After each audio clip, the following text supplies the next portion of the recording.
How many of you have manifested? Actually, it's very nice to see. I'm seeing one whole set of you are very sincerely manifesting. Understand, the more and more you're getting comfortable with this power, the more and more you start manifesting this power, right? You'll have the experience that you'll start having. You will start having immense confidence with the powerful cognitions that Swamiji is revealing. When Swamiji reveals, for example, Swamiji will tell that you're about the intelligence in us, or be it about manifesting. If Swamiji tells about manifesting, being able to travel in vertical parallel universes, vertical time zones. Logically, if you see, we'll feel like, oh, human beings, how can human beings do all this? Like divine beings can do. But with manifesting powers, when you start feeling the confidence, oh my God, yes, I can manifest powers. That means I can manifest this also. You will start having the confidence that yes, it is possible for me. That confidence will start happening in you. That is what power manifestation will give you all. Okay, Ma Salichan Sri Nitya Guru Prasadini. Excellent. Then all the others? Okay, great. Now we are going to be entering into the next session where we will be understanding about one of the most important aspects, the Shiva Vidya, the essence as given in the Mrigendragama. Let us now listen to those revelations from Swamiji.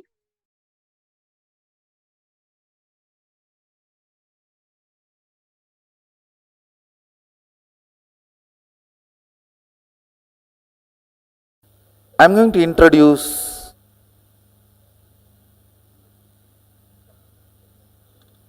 Mahasadashiva, all his aspects and dimensions. Even if you don't intellectually catch it, it's okay. Just sit. At least let your intellect knows he is beyond your intellect.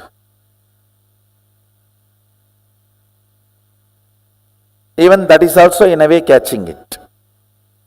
Knowing that you can't know it also is in a way knowing it.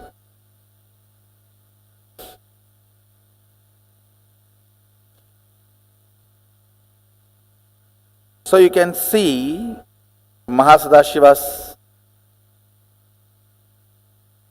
the way he describes himself in Agama with Adi Shakti. You can see him with 25 heads. I should say, head without third eye is head. The moment third eye is awakened, it's no more head, it's identity. Head becomes identity when third eye is awakened. Till your third eye is awakened, even if your head is cut, no use. Nothing is lost. Because nothing worthy is there in the head. Once the third eye awakens only, you become an identity. So, because your existence is needed. Your existence is needed for you, for society, for humanity, for the universe. Till third eye is awakened, your existence is nothing more than this animals in the slaughterhouse. People look at that only as a next day meal. It's not looked as an animal. Of course, that is not right. That is the next. So you can see him having 25 heads.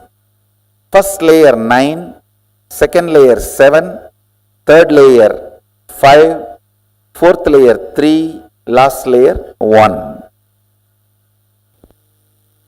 Listen, actually this 25 is not number 25. It is just countless. Any identity is part of Mahasadashiva. Then it is zillion or zillions and zillions. It's countless. Listen, first unit, length, all of you understand. Your logic. Breadth, your visualization or emotion, heart. Understand, as long as there is only length and breadth, only these two exist. But when the length and breadth gets matured to depth, not only depth is born, in depth there are many other things born. Listen, when there is a water and land, these two are separate two units. When the water and land gets mixed, not only the fertile land is born, in the fertile land multiple things are born. How many of you are catching it? That multiple things in depth, when the length and breadth operates, the first thing starts is Shabda. Shabda. In depth, length and breadth crisscrossing. Your visualization and your logic crisscrossing.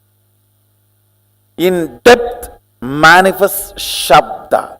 Like one man, one woman becoming husband and wife and living in a home creates Shabda. Man is length, woman is breadth, house is depth. It is not just length, breadth, depth. Now the side effect starts. So that is why from the head of the depth, the multi-dimension starts. The next second layer is not called second layer, multi-dimension. Listen, because in that Shabda head, it is not one head, it is inclusion of length, breadth, depth together. So how many heads? So 4 put together is represented by one identity. Length, breadth, depth, all these are unit dimension. It is called Tattva. Unit. Listen carefully. Just now you all understood the Shabda head. This head. All of you are able to see the Shabda head. That is 4 in 1. Am I right? Which is not. Listen carefully. To give you the first initial understanding, I told that is 4 in 1. Now listen. Length is 1, breadth is length, breadth plus breadth 2. Then depth is length 1, breadth 2, depth 3. So how many? When the depth is 6, how can Shabda be just 7? How many of you are understanding? Listen. So now, 1 length, 2 breadth, 3 depth goes into multi-dimension. So it is not 4. It's how many? Let's calculate. Length 1, breadth 2. So how many it becomes now? Plus 3 of the depth. So then 6 plus the 1 Shabda, the which is outcome of the 6. So how many? Shabda is not 1. Shabda is how many? 7. Listen. 7 plus this 3 plus this 2 plus this 1. How many of you are getting? So what is the Shabda number? When you look, 13. When you look superficially, how it looked? No, first 4. 1 layer depth. When you look, how it looked?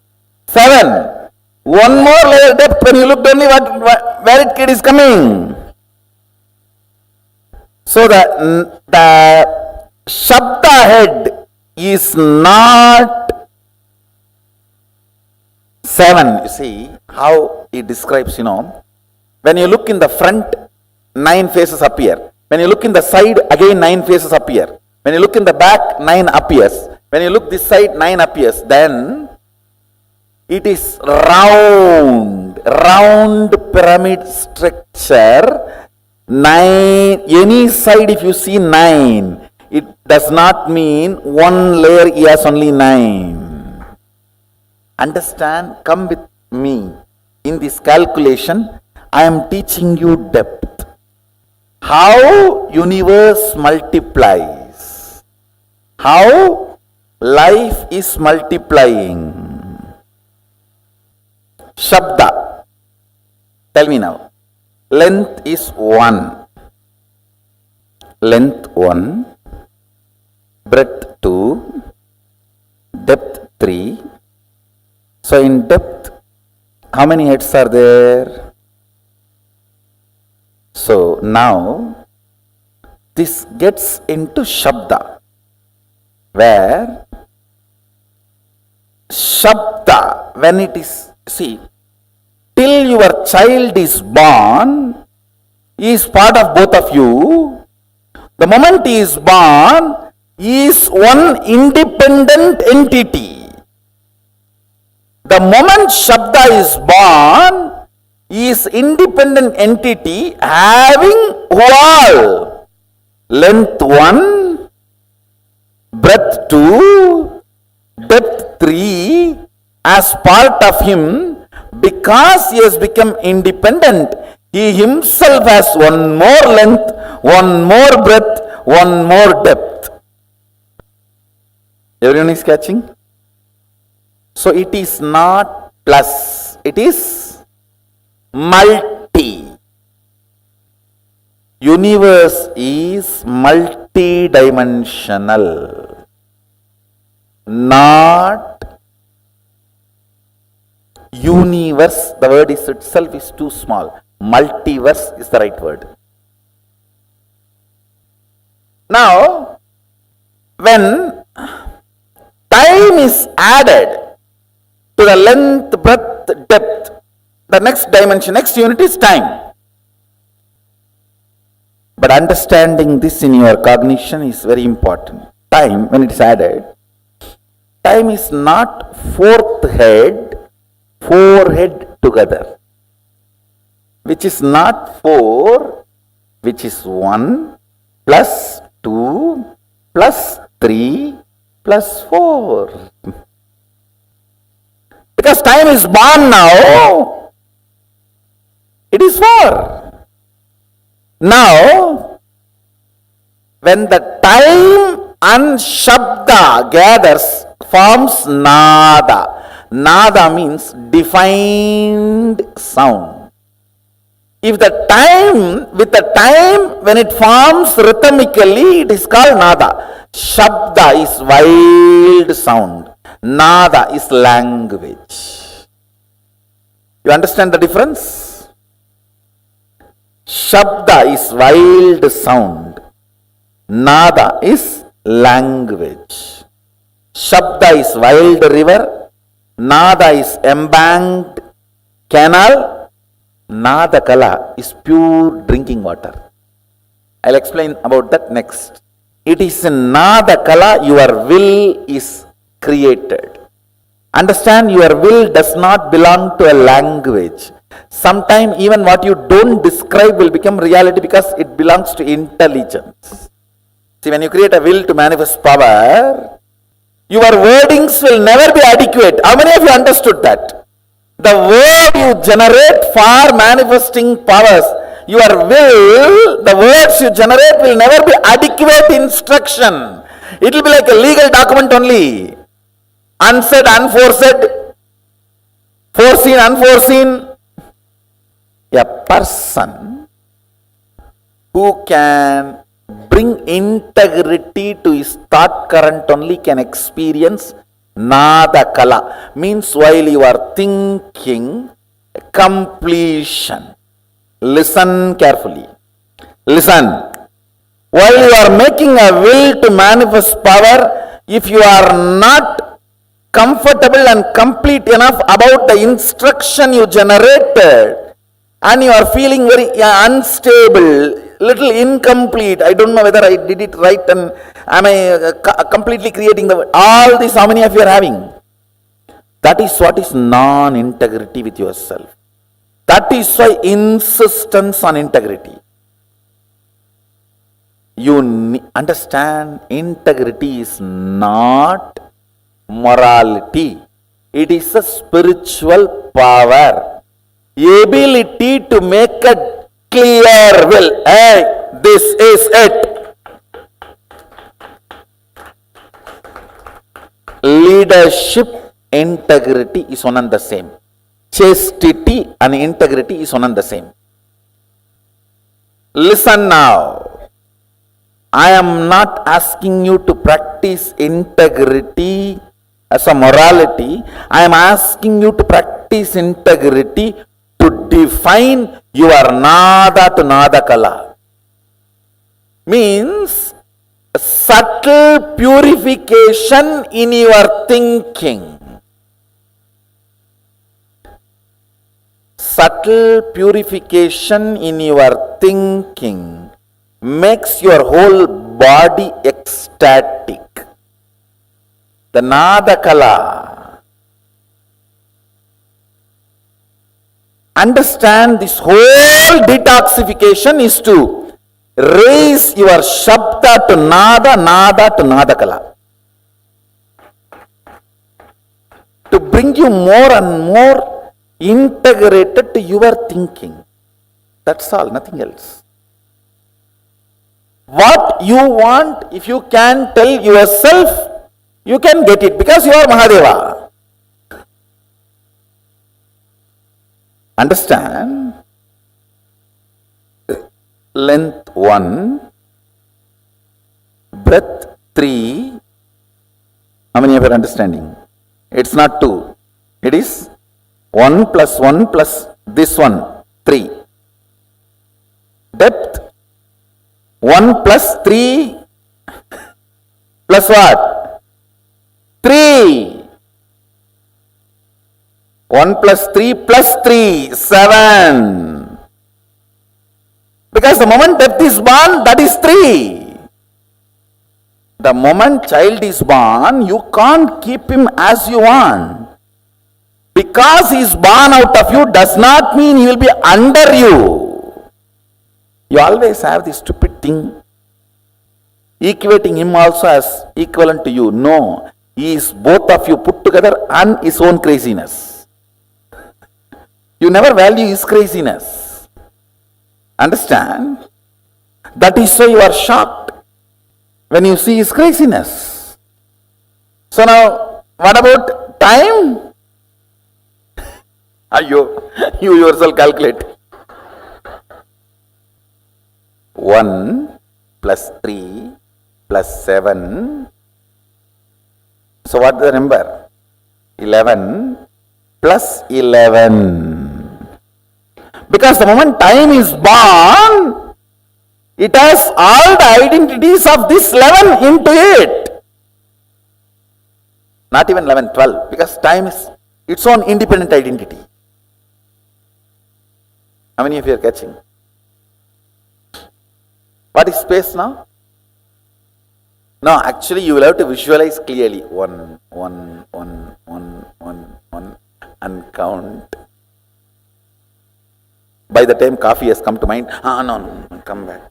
1, 1, 1, 1, 1, 1. I am not confusing. I am making you guys understand the futility of your mathematical length. I am just making you guys move to the next level. How many of you are catching what I am saying? It is not pyramid structure, it is living identity structure. See, again it is gone. Tell me, like, now you are in the time zone. What all you can experience? The very depth of the time. Lengths, all the things. Breadths, length and breadths. Depths, length and breadths and depths. Lengths, breadths, depths and time in time. Listen, I am not confusing you, listen. length of the length and length of the breath both exist in time. Length of the length and length of the breadth and length of the depth exists in time. I mean, if you are catching, because now time is born, the length of the time. I mean, if you are understanding. You may think, why should I know all this? Because, listen, even all this being informed to your depth, you will play with the powers very properly, and you will know if at all you are stuck somewhere where you are stuck, and you can just clear it. Now listen to one line. How many of you think Shabda is totality of length, breadth, depth? From that Shabda appears. Listen. Yes. It appears from length, breadth, depth, no doubt. So you will put the totality of length, breadth, depth to Shabda. But it cannot exist without space. That is why multi-dimension. Anything in multi-dimension may be generated from some of the unit dimension, but it cannot exist without all the unit dimensions cooperation. How many of you are getting? So all the unit dimensions have to be present in even the first of multi-dimension. Understand? I am teaching you the tattva, unit of the cosmos. Can sound, shabda, exist without space? In length, breadth, depth, it will be generated. But it will die the moment it is generated. Only if the space, it can hold it and keep it alive. Without space, can the sound be kept alive? Then without space, the word I utter here, sound I utter here, it will die here. It will never reach your ears. It reaches your ears because there is a space. How many of you are understanding? So, multi-dimension means all the unit dimensions have to be present there. Multiple dimensions means all the unit dimension and multi-dimensions have to be present there. Now calculate.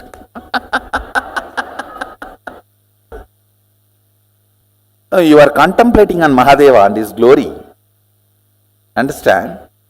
Only when your logic understands, it cannot capture. It allows the breath, emotion to open up, devotion to open up. When your devotion also understands, I cannot capture it. Your depth opens up. Your depth says, where am I to grasp him? Then your time opens up. Your time, when it goes crazy, the space opens up. The space only creates oneness.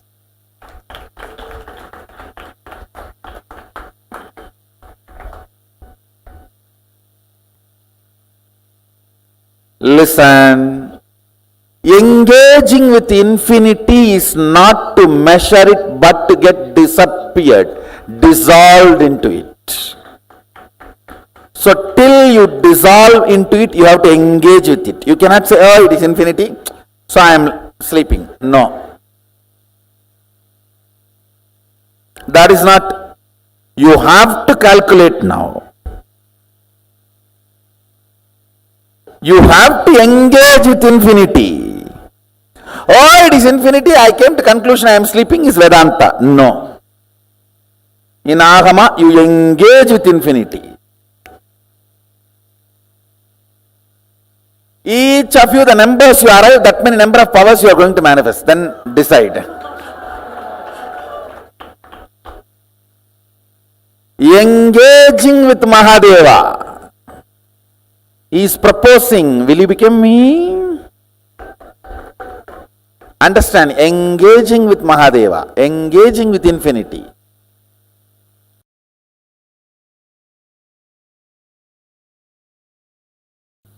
See, manifesting powers of third eye, like reading through your third eye, scanning through your third eye, is power. But understanding the fundamental principle, unit, tattva, why you are able to do? Because you connect your third eye with a third eye which is already awakened, your master's third eye which initiated you. And that third eye is connected with all the existing third eye. Then the power you manifested through your third eye is not limited to your third eye. You can read through any third eye. That is what is powerful cognition. Understand? Now, if you have manifested 56 powers, one powerful cognition, you will manifest multiple 56 powers. 56 into 56. Because each power, when you manifest powerful cognition, you will manifest through any body available anywhere. Understand? Don't get overwhelmed. Don't feel crazy. Feel gracie, not crazy.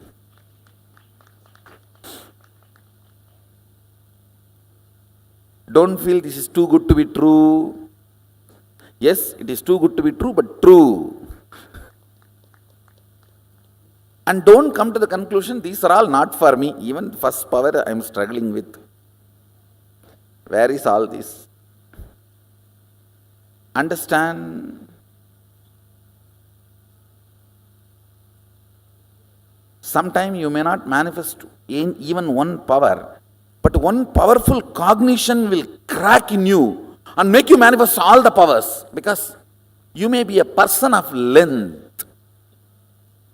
Your predominant cognition must have been settled on length. Powerful cognitions open the length dimension in you. When the Shiva Tattva manifests in you, you will give powers to others.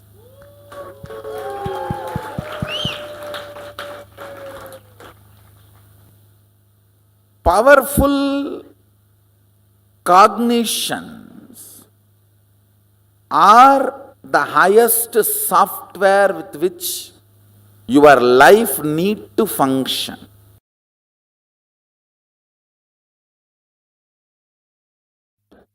My next commitment to all of you, I'll make you experience KAILASA.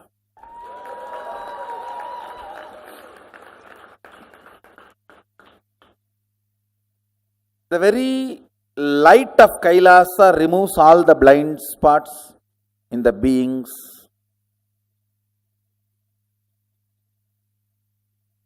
Now I will complete Vidya Tattva and Shiva Tattva, both, and make you experience the 11th dimension. It is actually a game to make you understand and visualize each dimension, what all it consists, what it takes to generate and what it takes to sustain, what it takes to evolve. When Shabda is generated, how it is sustained as Nada and evolved as Nadakala. It is just a contemplation game to make you understand, to make you engage with the infinity. I'll just show you a simple video. How many of you saw that antimatter? I just shared in my Facebook page. I'll show you and then I'll talk to you guys about it.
How many of you teleported successfully at least once? Raise your hand.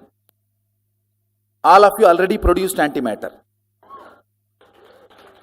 Understand, only if the vibhuti here, bhasma here becomes antimatter, it can travel and settle down in any place and become matter. Listen, I'll project now. This other side is just antimatter. How many of you are catching? The other side of all the heads, avyakta.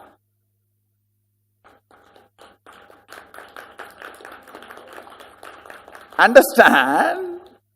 Now I have given one side. The other side is avyakta. Avyakta means antimatter, unmanifest, which exists but does not have any of the positive perceptive qualities of this vyakta. Listen, vyakta means which exists and can be perceived with a positive definition. With the positive definitiveness which you can perceive is manifest, vyakta. I know, many are thinking, anyhow, vyakta itself I have not understood, forget about avyakta.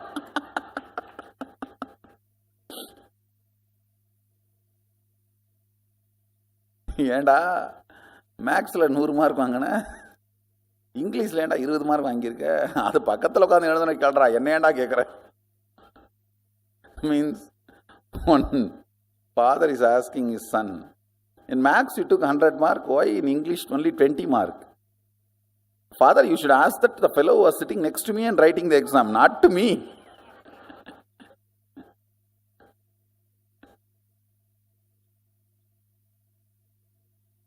So vyakta itself we have not understood anything. Avyakta. Listen, what we call parallel universe, unmanifest, avyakta, the delusion component of Mahadeva, Throbhava, cannot be exactly translated as delusion. It should only be translated as ununderstandable, ununderstood, or unknown.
Nithyanandam.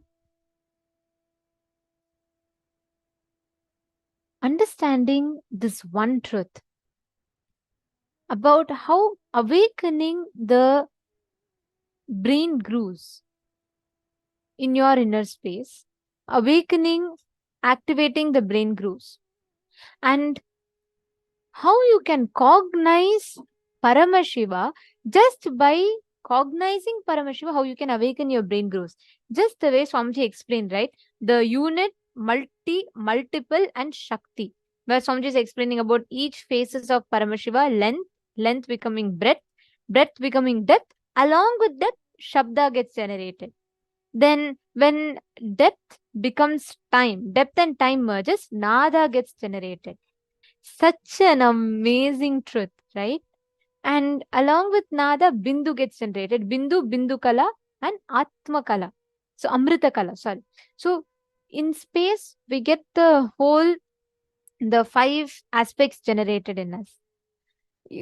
Swamiji said, just by cognizing this one thing, just by visualizing the 25 heads of Mahasadashiva, physically your brain to comprehend it will develop new grooves. That new grooves is what will help you in manifesting powers. Your brain needs to awaken. It needs to have the right introduction about you to you. Please listen very carefully. This is a very, very important truth. How many of you are listening? Can you all put yes in the chat if you're listening? Nithyanandam, how many of you are in Bhuloka? How many of you are listening? How many of you are in Jagrat state of consciousness? Okay, interesting.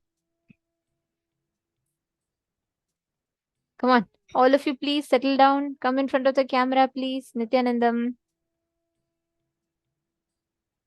Very nice to see so many Chinese participants sitting so sincerely through the day.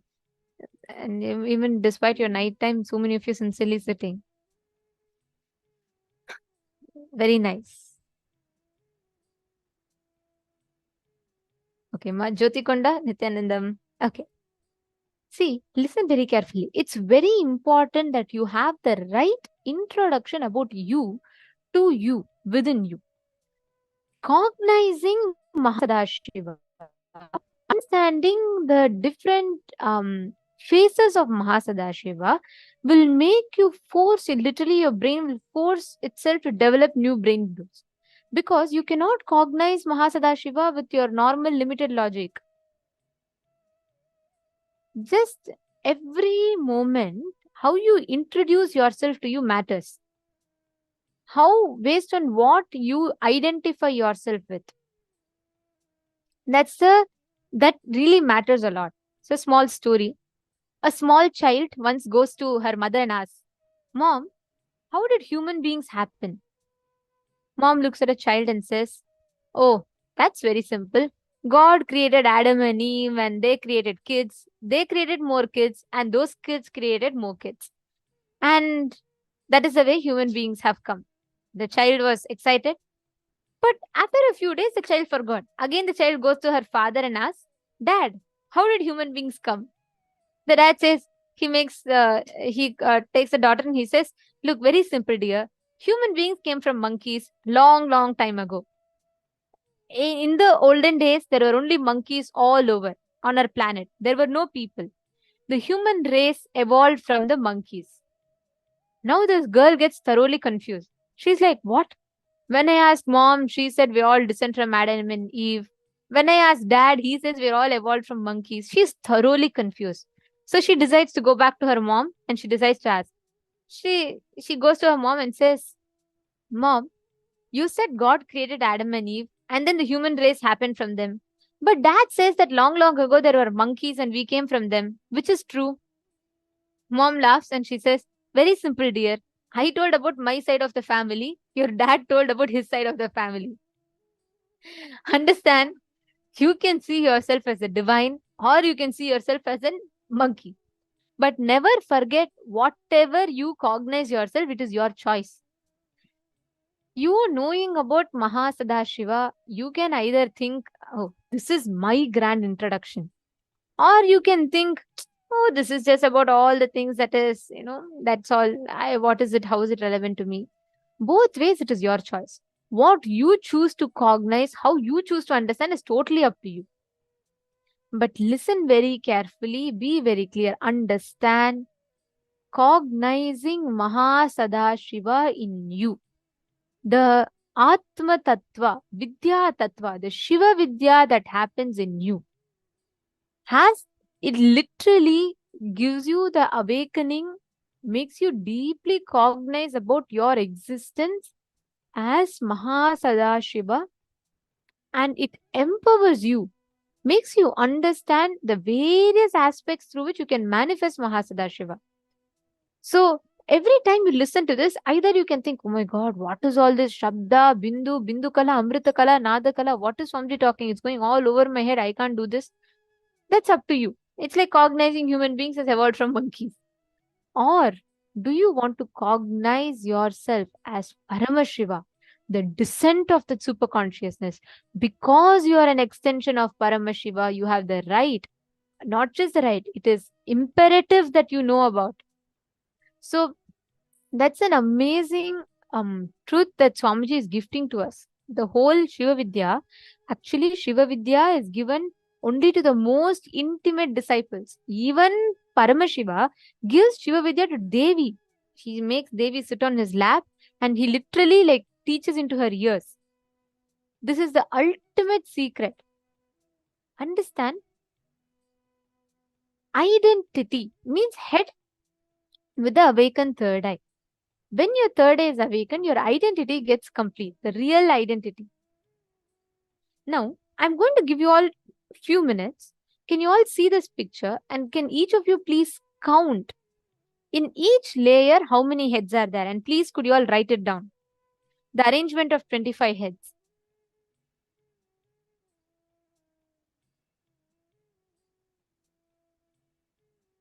I request all the participants to please take a few minutes. Look at this image as shown to you all and pen down from there how many heads do you see? How many heads in each row?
Okay, all of you have written down, I hope. See, many of you have already posted also. Great. Now, all the participants who have posted, yes, it's right. As you know, it's 9, 5, 7, 9, 7, 5, 3, and 1. So, that's the number of heads of Paramashiva in each of the rows. Now, we're going to enter a very important session. As we had mentioned earlier, today's day is completely based on understanding about your brain and rewiring your brain. Okay, I have a question. Whenever many of you see that there are certain actions that you do, like a pattern, like you are not conscious of it, you just do it. Like, for example, you want to go to your office, you just get into your car, you're aware that you're getting into your car, and after that, your mind is somewhere else. Your body is driving the car automatically, you're waiting on the signal automatically, you're crossing automatically, then you're going, and exactly when you land in your office, you're like, oh, okay, I'm here. I came to my office. You come back to your consciousness. How many of you see like these situations where it's like your mind is almost like an autopilot mode? Your brain is more like in an autopilot mode. How many of you have seen like this? Please post in the chat. Come on.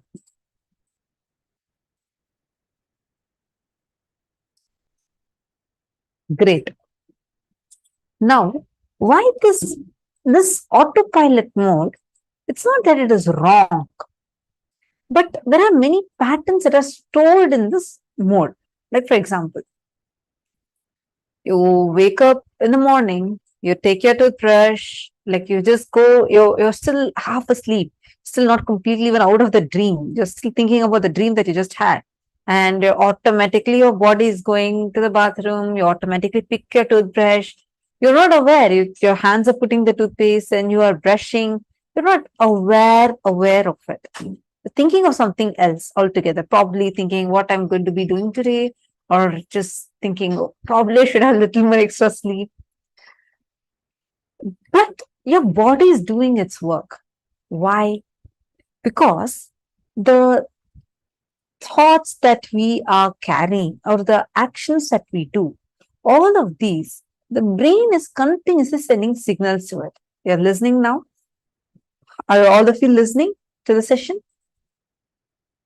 You're listening because your brain is processing this information and it is giving the instruction for your brain and for your eyes, for your ears, so that you're able to cognize this. Continuously, the brain is giving signals. There's like electrical impulses that your brain keeps releasing again and again and again. It's like how your computer, there's certain programs that run, which is giving you instructions continuously for your computer to be able to function. Like that, your brain is the smartest, extremely smart chip that is there. And it is continuously giving instructions. Hey, move your hand, blink your eyes, listen. Now, those instructions are passed through a neural pathway. There are brain neurons where every single act, you blink a certain number of times in a certain manner, in a certain rhythm. You talk in a certain manner. You react to situations in the exact same manner as you did a few years ago. You still do that. Why? Because these are stored inside of you as patterns. Your brain gets wired for it. Like certain neural pathways get strengthened. More and more you do that action. So in turn, when you go to an autopilot mode, it defaults to those neural pathways. Today, Swamiji is going to be teaching us how to rewire, change these neural connections. How can we change how our brain functions? And is going to initiate us into this.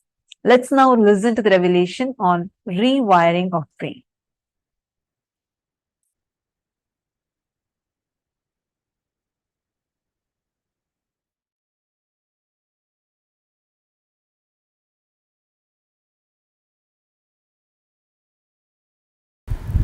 from monkey to man, the whole breakthrough started just by one simple act.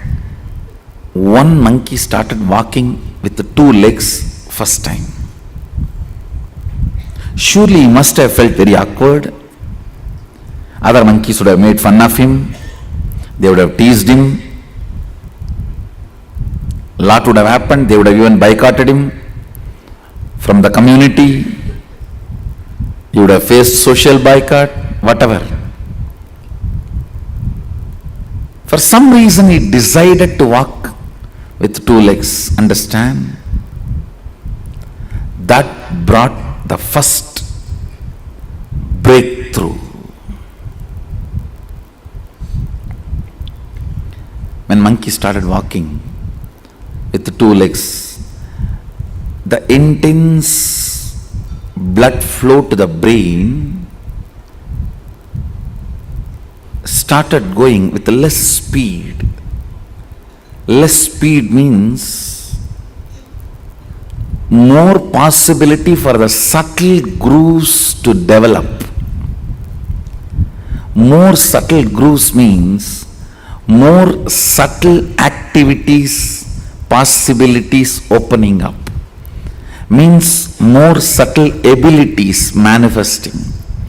That is the way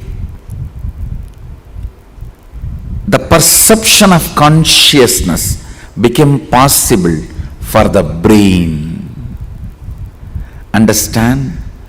The perception of consciousness became possible for the brain because the subtle grooves started developing in the brain due to less blood flow. Please, you need to understand, the word less blood flow should not be understood wrongly.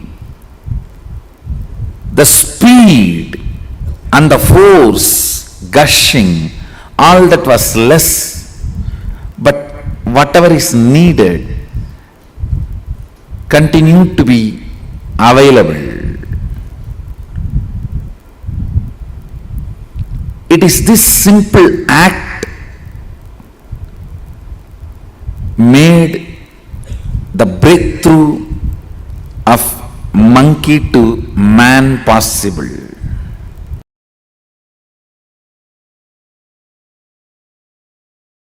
Getting refined is spiritual growth. Spiritual growth means your ability to experience consciousness, your expertise in experiencing consciousness. Your expertise in experiencing enlightenment is spirituality, nothing else. The subtle mind with tremendous awareness, the whole blood flowing into the brain, what your brain can catch as the experience of consciousness, subtlety of that experience, your expertise in catching the experience of enlightenment, pure consciousness, that defines how much you have grown spiritually. Understand, your spiritual growth is not defined by whether you have become brahmachari or a swami or a kotari or a tanedar or a mahant. No. It is defined how much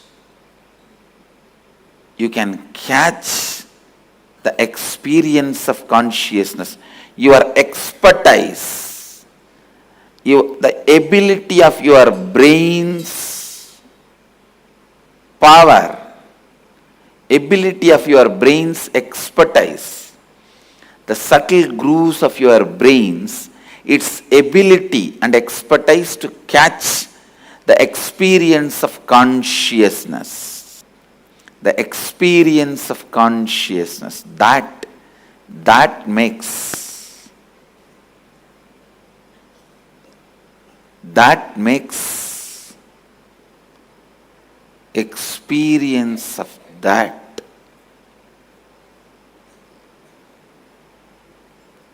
makes you spiritual.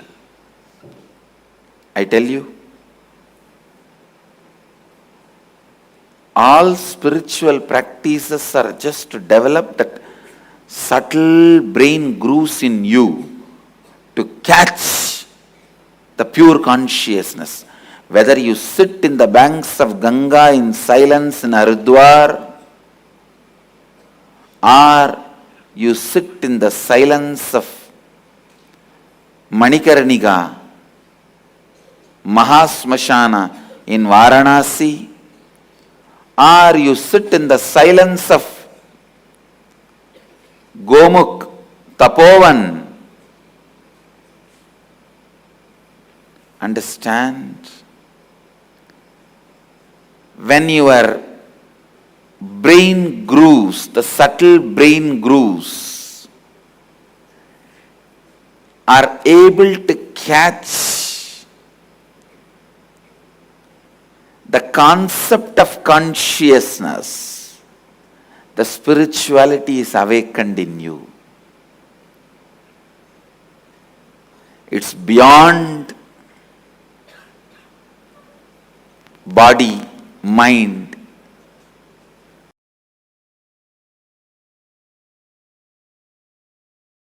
Okay. The other concept that, if I try and think about it too hard, really scares me, is because I can't wrap my mind around it, is the idea of infinity. Like the idea of... You don't have to think. You can't grasp unless your brain grows that subtle grooves which gets awakened by Kundalini. Once the Kundalini gets awakened, then God, the word will become so real for you. The I word will become empty for you. See, when I utter God, it has so much meaning for me. When I utter the word I, it has no meaning other than the word I am uttering. For you, when you utter the word I, it has so much meaning for you. When you utter the word God, it is just emptiness. So the shift will happen when the Kundalini reaches Sahasrara. Okay, cool.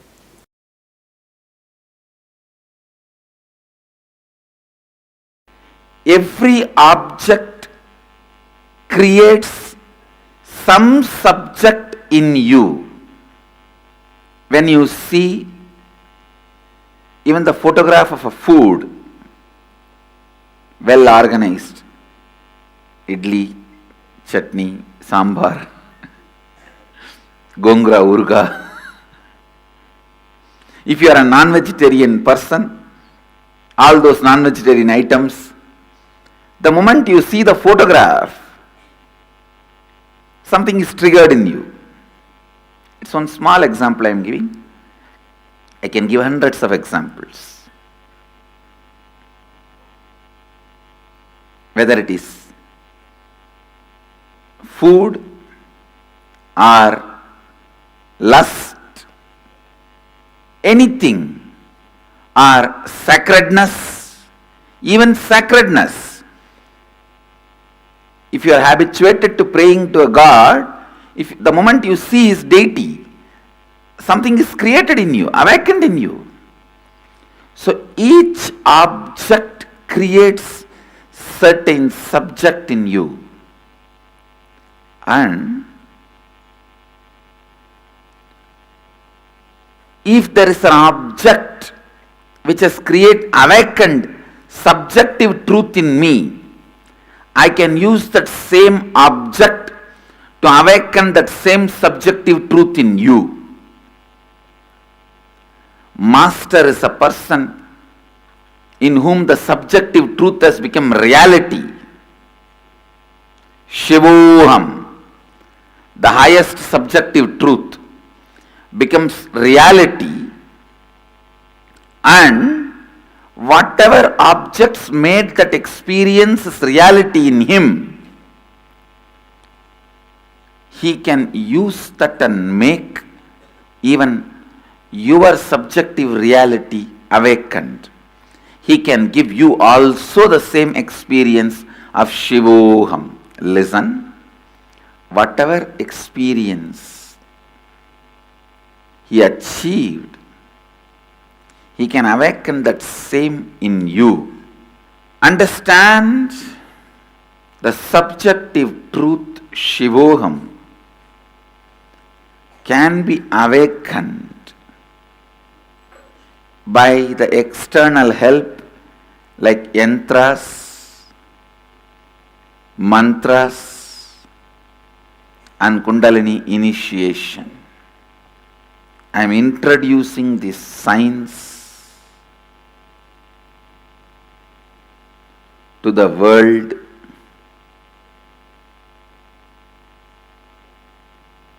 It was available in the Vedic tradition,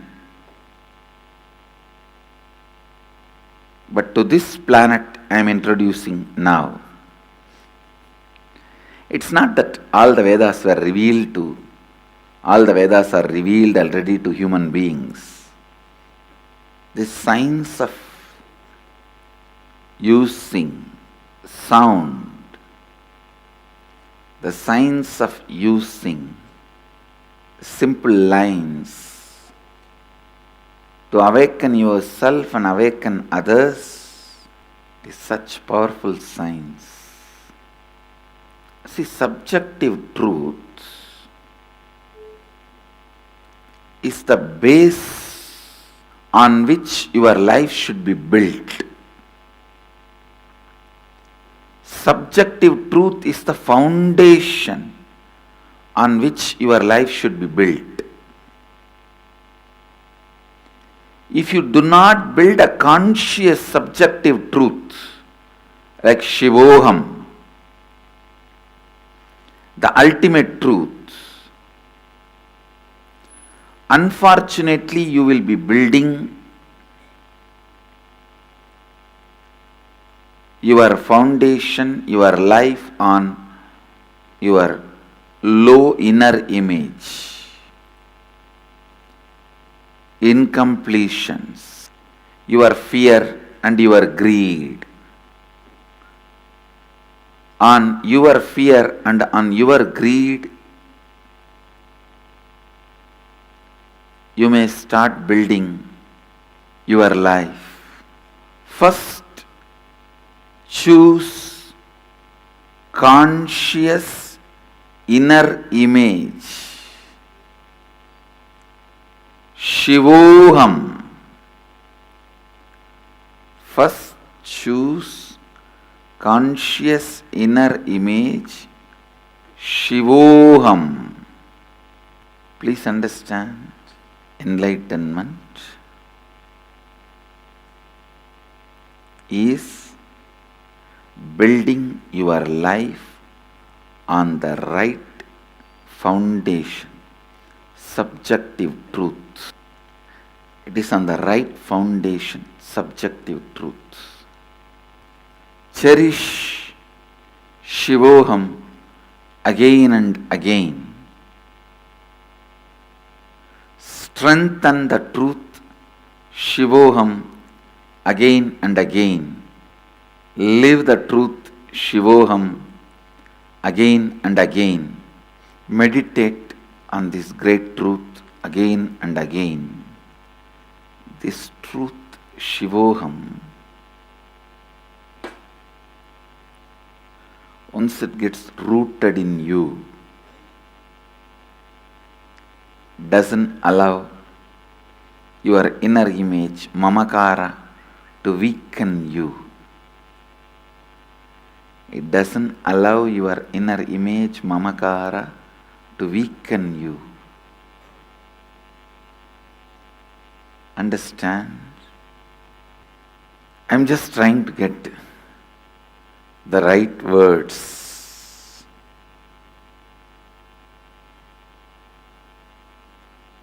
How this whole truth can be explained to all of you in simple terms, in simple words. How the whole truth can be awakened in simple terms, in simple way.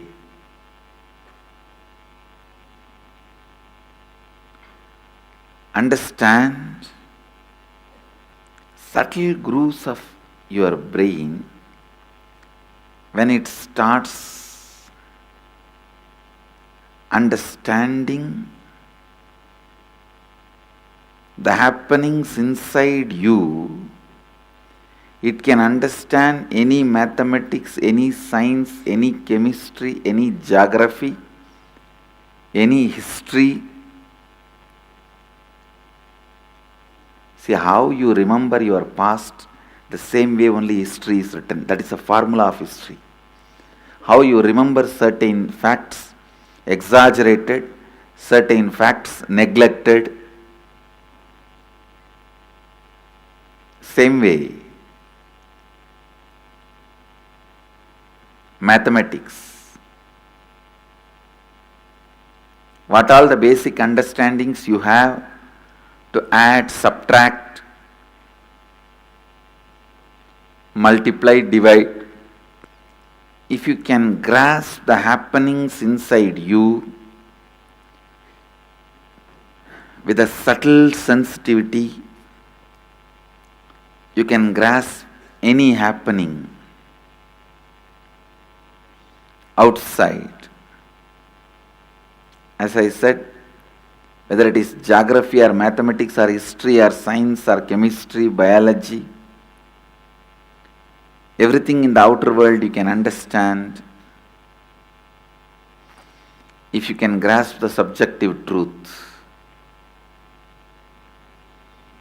That is why I am saying the subjective truth, you need to let it sink in you, get soaked in you. Let it be soaked in you. Let it sink in you. Just like how food, sex, all this becomes a bio-memory of ordinary man, this Shivoham, experience of enlightenment, should become bio-memory.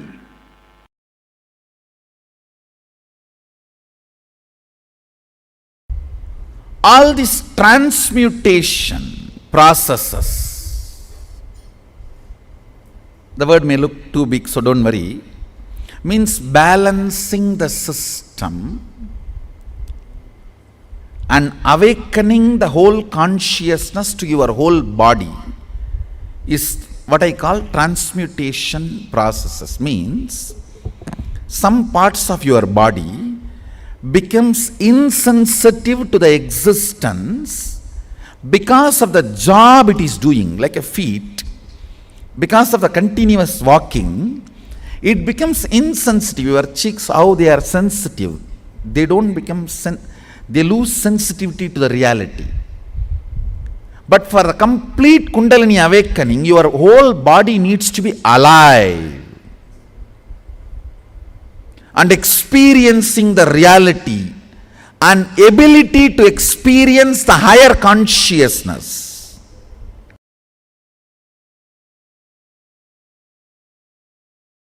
What is possible and not what is not possible is defined as part of the language.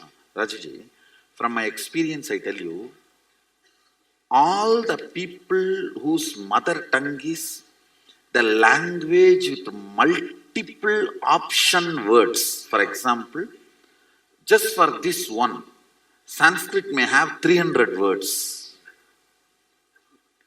The multiple option word mother tongue people have a very high developed brain grooves. From my experience I saw. So in a way I will say, for example, if you utter a word cow, and the time it takes for the English person to grasp the visualization of the cow, and a Sanskrit person, ko, and the time it takes, at least 100.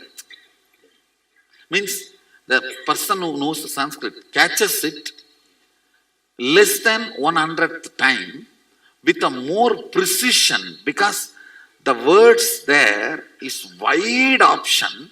So brain by its nature requires to be in high alert when you handle that language.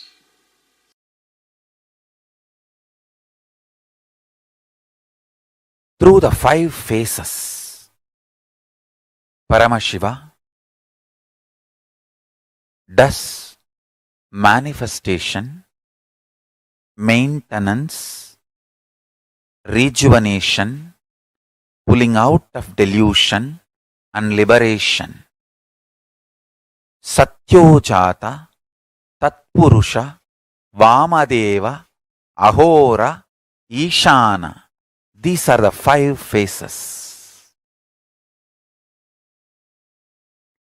He resides in his Supreme Paramashiva Swarupa as Ajomuha or Adhomuha, unborn, beyond form, formlessness. Is Paramashiva Swarupa. That Paramashiva Swarupa manifests with these 5 phases as Sadashiva,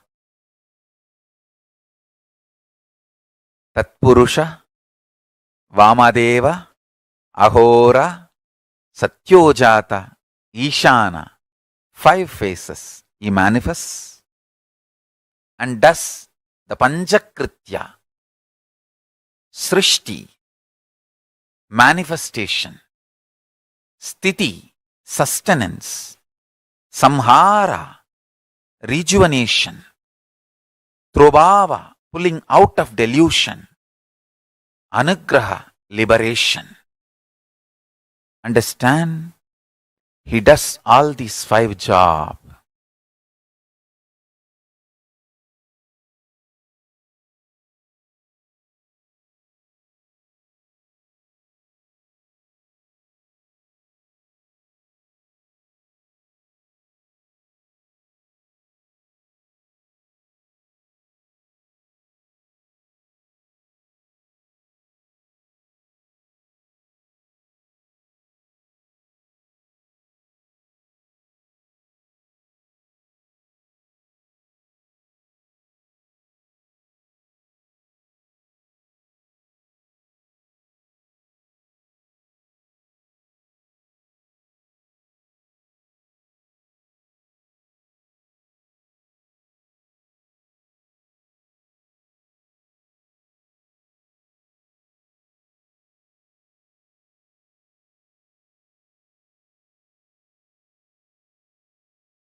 Understand? Still human beings don't know.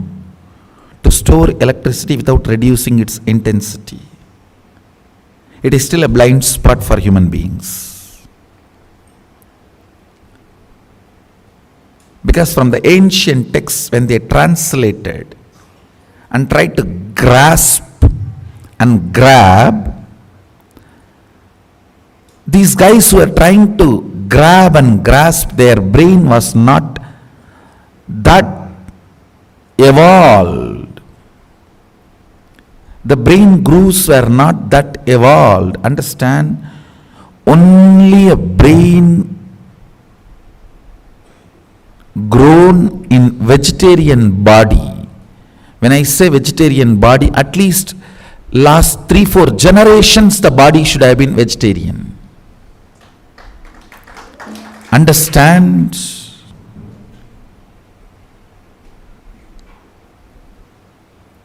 I am not trying to create any conflict. As a scientist, I have to tell you the truth. If you are born from a family where hereditary vegetarians, you are the most blessed body. You have the best body for this kind of experiments.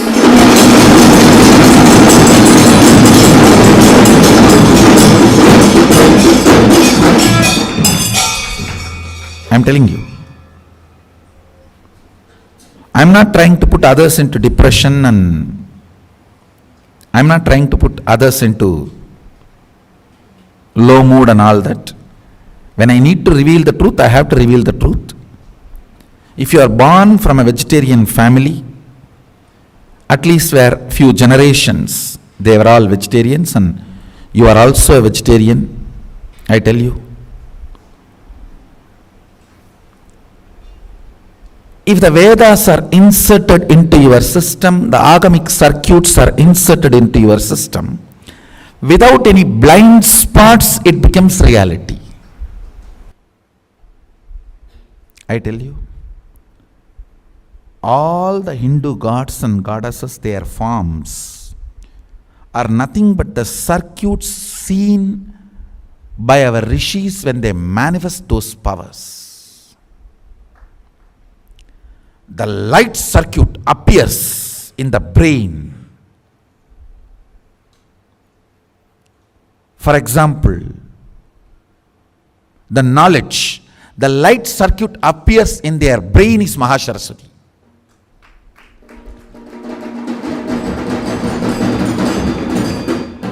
So the same dhyana sloka which they delivered, if you meditate, that same light circuit will be awakened in you.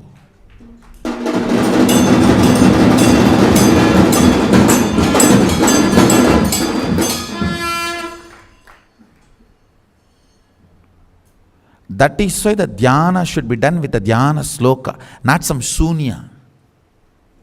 சொந்த காசுல போயடா சூனியம் வச்சுப்பீங்க. இருக்கிற சூனியம் போதாதுன்னு எவனோ AV விடுறான் சூனியத்தியான். All dhyana should be done with the dhyana sloka.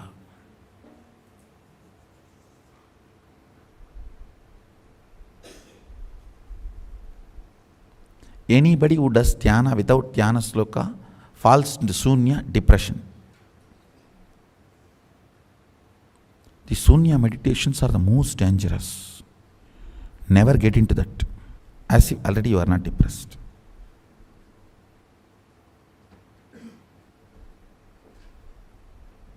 It is like a pig feels too dirty smell and puts the nose into the drainage. Only if you take the face out, head out, the nose can smell the dirty smell. So put the nose into the drainage, no smell is felt, you see. That is what is depressed people putting themselves into shunya meditation. Understand? What I will call an organic brain, when you read a dhyana sloka and understand, just if that form you are able to carve it in your brain without missing a leg or a hand or a neck or a ayuda or any part, you are an organic brain.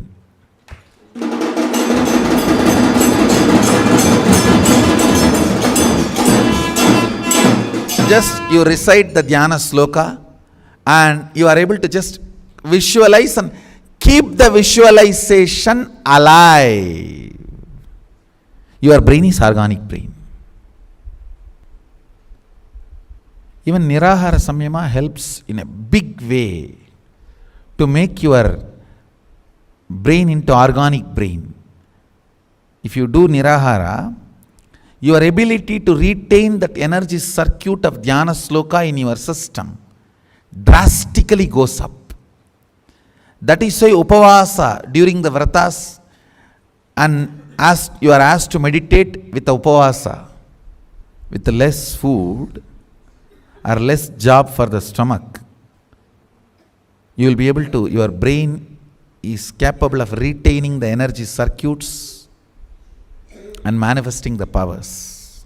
That is why the higher the energy, more hands and more heads are described, because your brain needs to hold on. Your brain needs to grow such subtle way. I tell you, on banana leaf, apply the ghee and eat the pure Kaveri organic ponni rice. The ability of your brain to grow subtle grooves, an ability to hold the higher understandings and visualizations. It is not a joke. 47% of Indian IAS is from Tambras, one organization. You think it is an accident? And 50% of Microsoft is Tamil, Telugu, Kannada Brahmins. You think it is an accident? In my days, what was my entertainment? The elders will read Mahabharata and tell the stories. That intensity, my brain can keep it as continuity for whole, however long I want. My brain will not be tired, my body will not be lethargic. Intensity kept continuity is usage, intensity not kept continuously is abusage. This is the definition in every level. Go and work out this definition in every level. Any brain grown with the entertainment of intensity continuity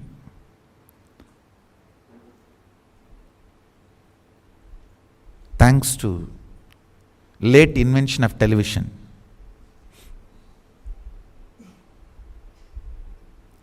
If I am revealing the power manifestation science to all of you, thanks to late import of television.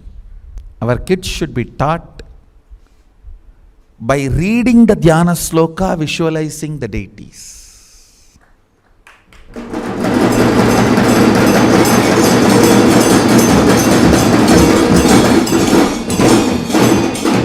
And drawing them or carving them or making them with your own hands.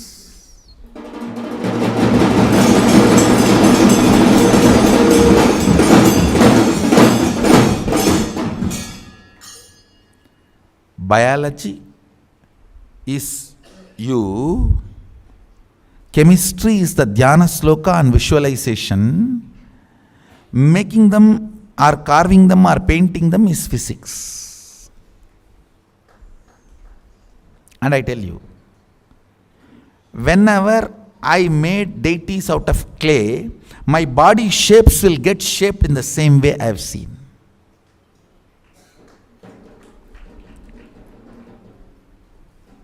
I have seen that happening in my life.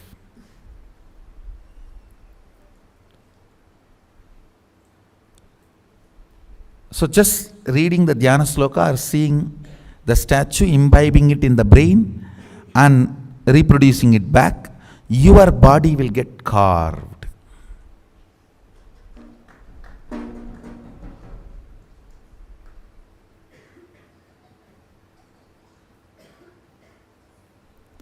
These are all the ways.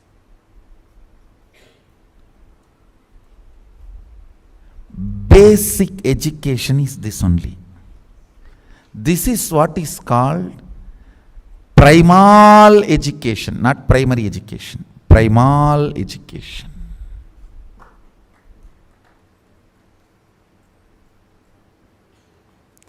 Where a child, by the simple instruction of words, is capable of visualizing and holding and reproducing that in the form of painting or art or a carving or anything. This is fundamentally the primary organic brain growing exercise and education.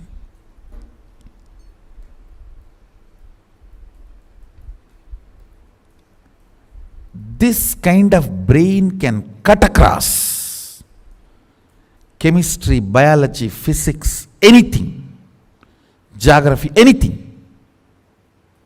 See, fundamental of the Vedic education is the. D means capacity to cut across and understand anything in the universe. That is what is given to you as an initiation as Gayatri.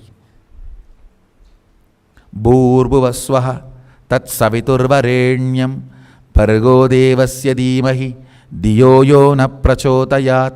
Let me meditate on that which awakens my ability to cut across everything and see.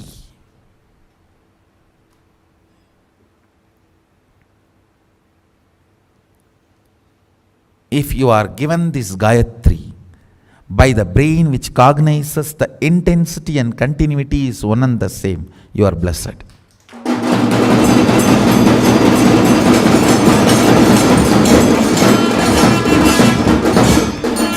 Because this seed will work in you with this Saktipada. Intensity and continuity is one and the same.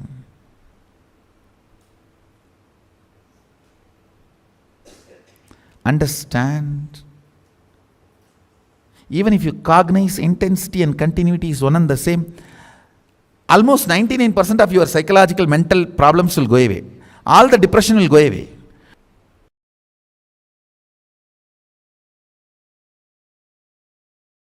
When your body is filled with sexual hormones, especially when your body is getting sexually matured, between 14 to 21, if you do the tyaga of sex, between 14 to 21, renounce sex, I tell you, you will build the best body and mind, and the kind of the natural selection process your DNA will go through and the kind of a system you will build, oh God, you will have an amazing capacity to receive information, process and make decision. Something called the Meda, Buddhi gets awakened in your system.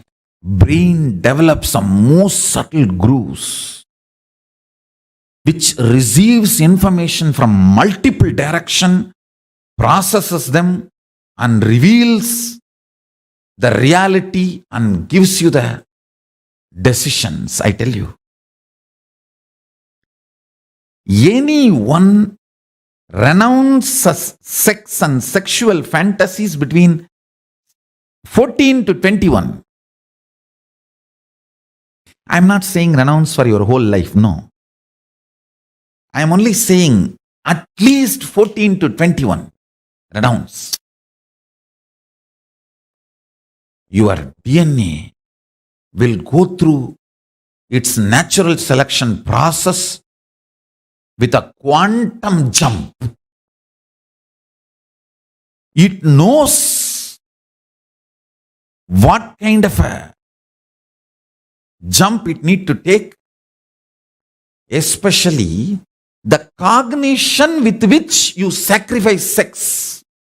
That powerful cognition will attract multiple powerful cognitions from cosmos and insert all of that powerful conscious decision making in your cognition, in your conscious decision making system. You will create such an amazing body. That is why celibacy between 14 to 21 is called science of living like God, Brahmacharya. Science of living like God. After 21, I am telling you, till 60 give birth.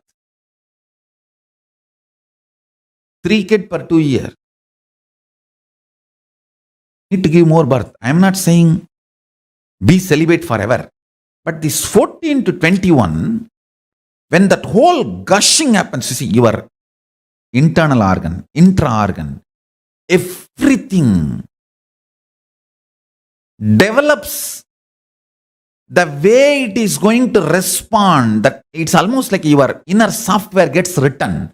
That 7 years.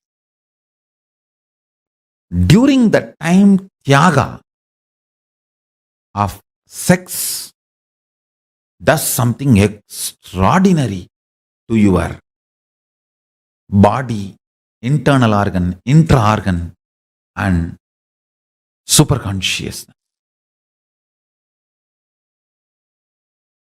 In every level, the Tyaga, actually Tyaga is not moral lesson, it is a scientific lesson. In my Gurukul, Tyaga should be added under the classification of science, not moral. It's a science of living, not morals of living. No.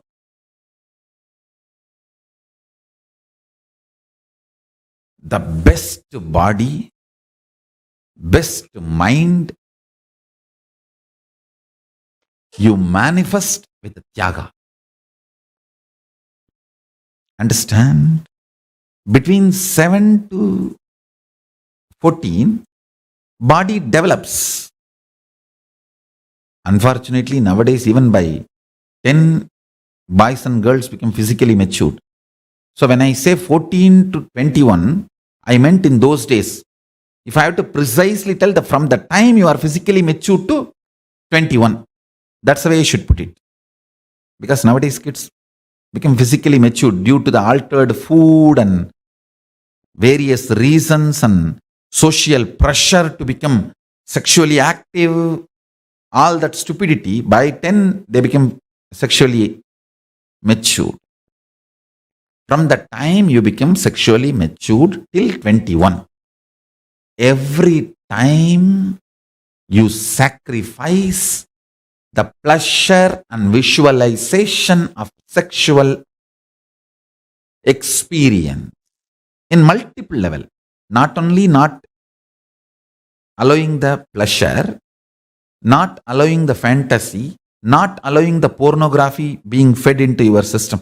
If you just do Tyaga of sex completely, every time you renounce, do Tyaga, your DNA in the natural selection process takes a quantum jump and selects next level. That develops kind of a very powerful ability to cognize the existence, because the sexual hormones are the most powerful hormones. When you are able to do Tyaga of the instincts invoked in you by the sexual hormones, you develop certain energy, strength, grooves in your brain and the whole system, which is beyond normal survival, multiplication, instinct-based existence. See, unfortunately, this survival and reproduction, this instinct-based existence is an animalistic existence. It is the Tyaga you do at that time makes you divine. After 21, give birth 2 kids per year or 3.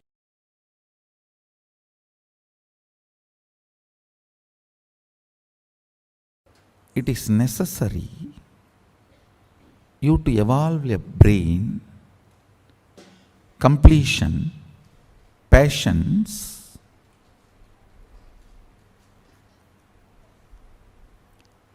When I use the word patience, you can read it as will persistence, where the pure consciousness can reflect, the mirroring of the neuron can happen. It is necessary. One of the most powerful methodology to develop the subtle grooves in the brain and clean up all the toxic and parasite effects on your brain, try to do some visualization related activity like doing alankara to deities, carving deities, doing deities in clay or painting deities. Do something where you need to hold certain visualization in your head and your hand needs to express it. Hand or leg, anything is okay, because even in 64 arts, the painting through the leg is one of the art. Just by dancing, making the paintings, rangoli through the leg, anything. See, visualization should be held in your brain and your actions should express that.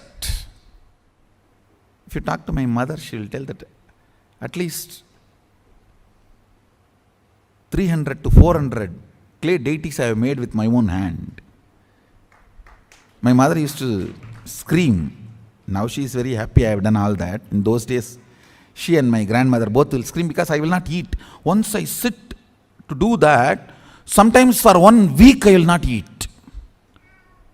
She will be sitting with food, begging, come and eat, come and eat, come and eat. I'll be just lost. And those days, you get only 2 big publications, Ramakrishna Mission and Ramakrishna Tapovanam.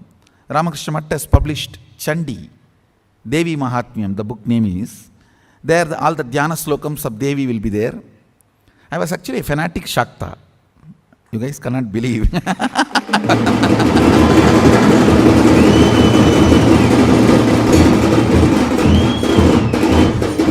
No, not that I hate Shiva, not that, but very fanatic Shakta means I'll pick up only Shakta books, Shakta deities and make only Shakta everything. That is a Shivalinga I have. Mahadeva gave. Devi I have only I carved.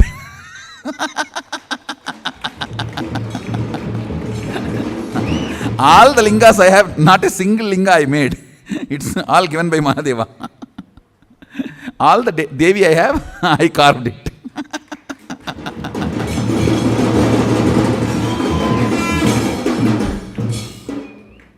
In that all the description will be there, how she looks and how she has all the hands and everything.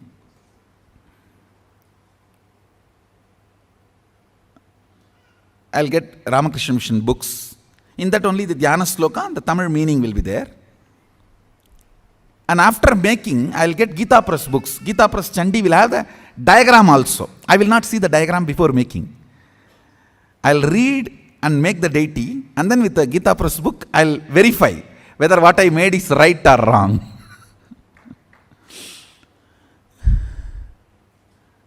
In those days, only 2-3 of these publications you will get. And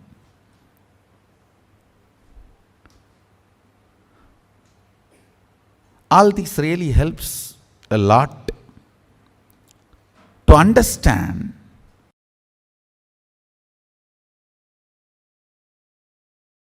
like Sri Chakra, Sri Mandala. There are many mandala structures which are, just by staring at them, your DNA structure will get aligned to that. And certain power manifestation will start happening in you. I tell you, 21 minutes, if you just stare at Sri Mandala every day, your third eye will start functioning. Because that Sri Mandala itself is so beautiful, it directly represents the cosmic DNA. The cosmic DNA is in the Sri Mandala, Sri Yantra, Sri Chakra, with the 43 triangle and 2-layer lotus and 3-layer avarana. It's called Navavarana Mandala. Actually, it's a line diagram of cosmic DNA. So if you stare at that through your third eye, your DNA will get aligned to the cosmic DNA. And you start manifesting powers. Like this, there are multiple various mandalas which can do the mirroring of the neuron in your brain and make you realize and manifest powers.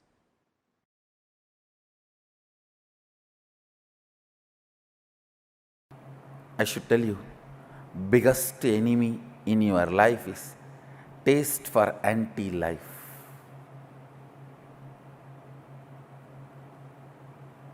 Break.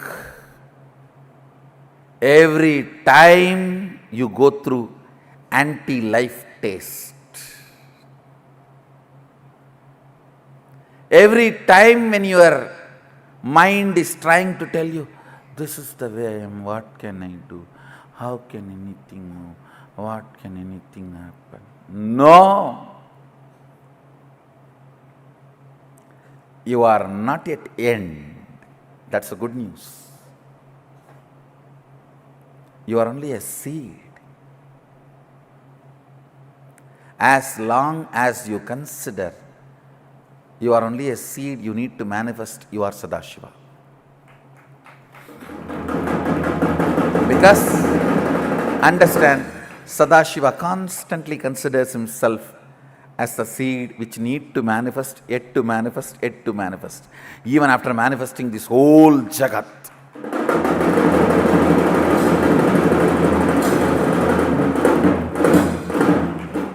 Even after manifesting this whole Jagat, making all the human beings walk straight, developing the most subtlest brain grooves, still he comes down to make you manifest all the powers.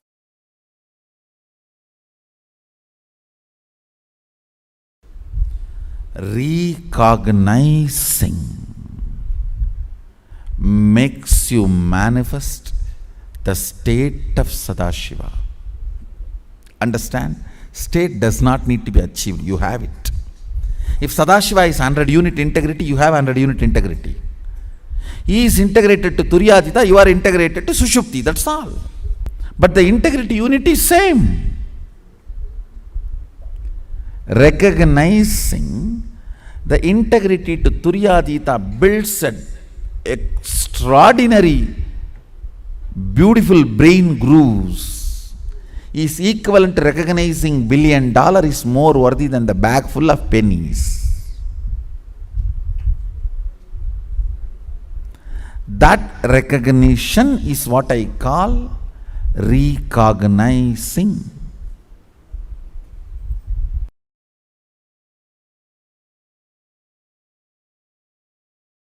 Listen, I'll repeat once more. Alchemy is nothing but using the 11 dimensions of the universe,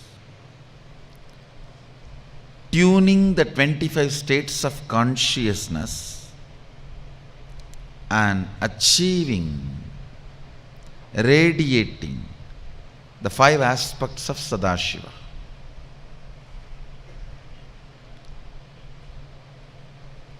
Multiple things are used in the alchemy science. It starts from preparing the ground on which the meditation, alchemy process is going to happen. From there it starts. A solidified mercury. Mercury solidified without chemistry, chemical being added, just by the energy, means an enlightened incarnation,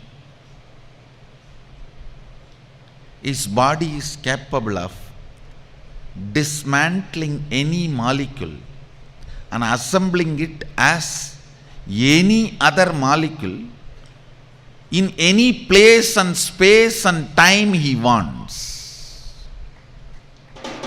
Understand? An enlightened incarnation is capable of dismantling any molecule, assembling it back as any other molecule or same in any place, time as he wants. With this power, dismantling the liquid form of a mercury and retaining its Mercurian quality in it, assembling it back as solid I don't know how much of you. This is what is science of solidifying mercury. In this body I did this 3 times. One is under the Dakshinamurti, one is under the Bididi Garbha Mandir, Prasanna Garbha Mandir, one is under the Vaidya Sarovar, Nithyananda Lingam. It starts from preparing the ground and installing the solidified mercury and installing proper yantras, mandalas, as per the instructions of Sadashiva. Even the breathing space where the people who go through the spiritual alchemy process, even the breathing space is purified by the traditional powerful incense and perfumes. The highest understandings about life, highest understandings about the universe, highest understandings about the Sadashiva, all that becomes a permanent experience. It is like making the most powerful subtle grooves in the system.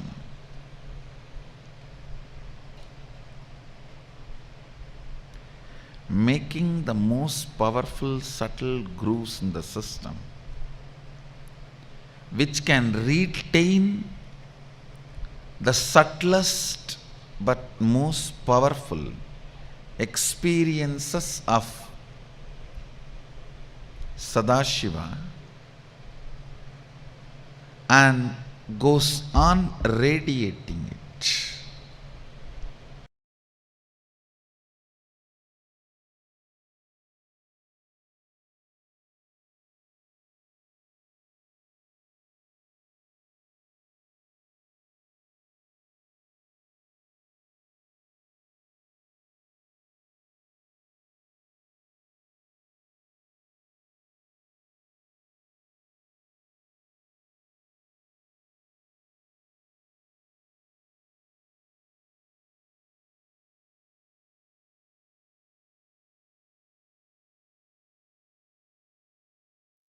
There's one truth that Swamiji revealed about rewiring the brain is one of the most practical and most easiest way you can experience the awakening of your brain grooves.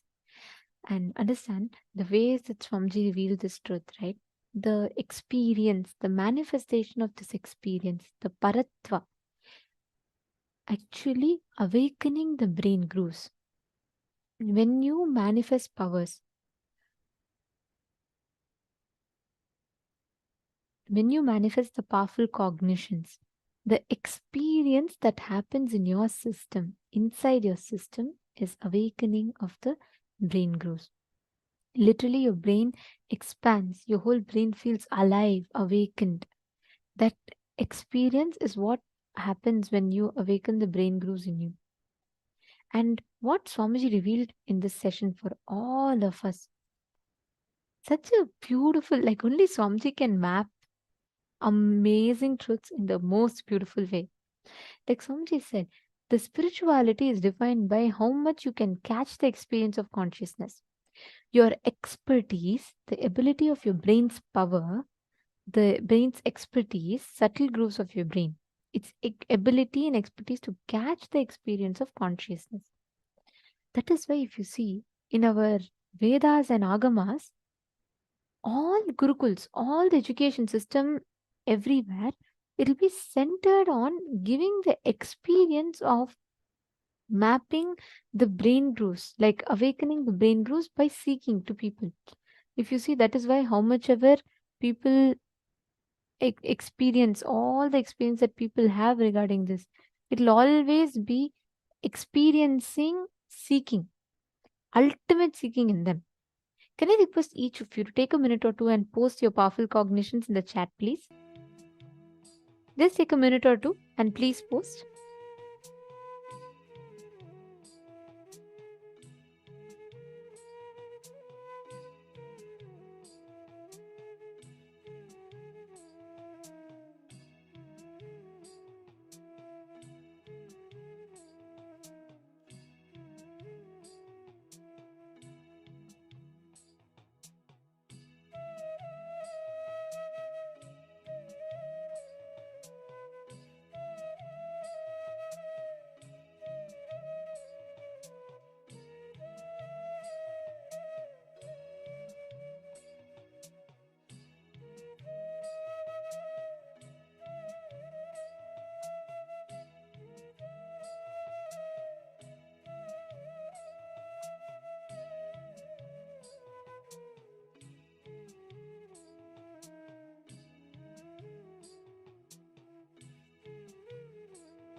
the subtle brain grooves in us, the awakening of these subtle brain grooves happens in us when we cognize the subtler truths of the cosmos. I'll tell you the story. There's a very beautiful story of a great disciple called Satyakama, right? Satyaketu.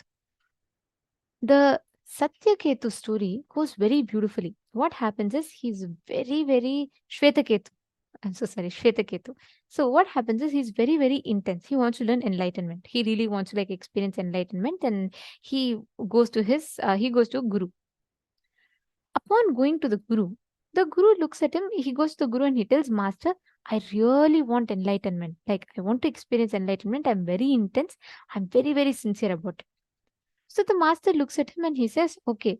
Then he says, he looks at Shvetaketu and he says, okay, here are 1,000 cows, Shvetaketu. Here are 10 cows.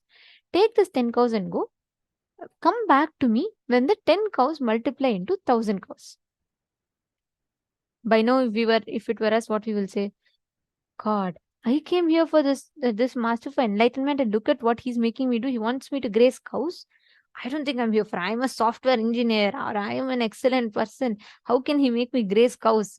That's what our argument would have, our logic would have argued, right? But Shvetaketu was a little different. The moment the master said, he just decided to go on. He said, all right, this is what my master wants. We will think maybe he wants me to get 1,000 cows, give the milk so that he can sell the milk and he can become rich.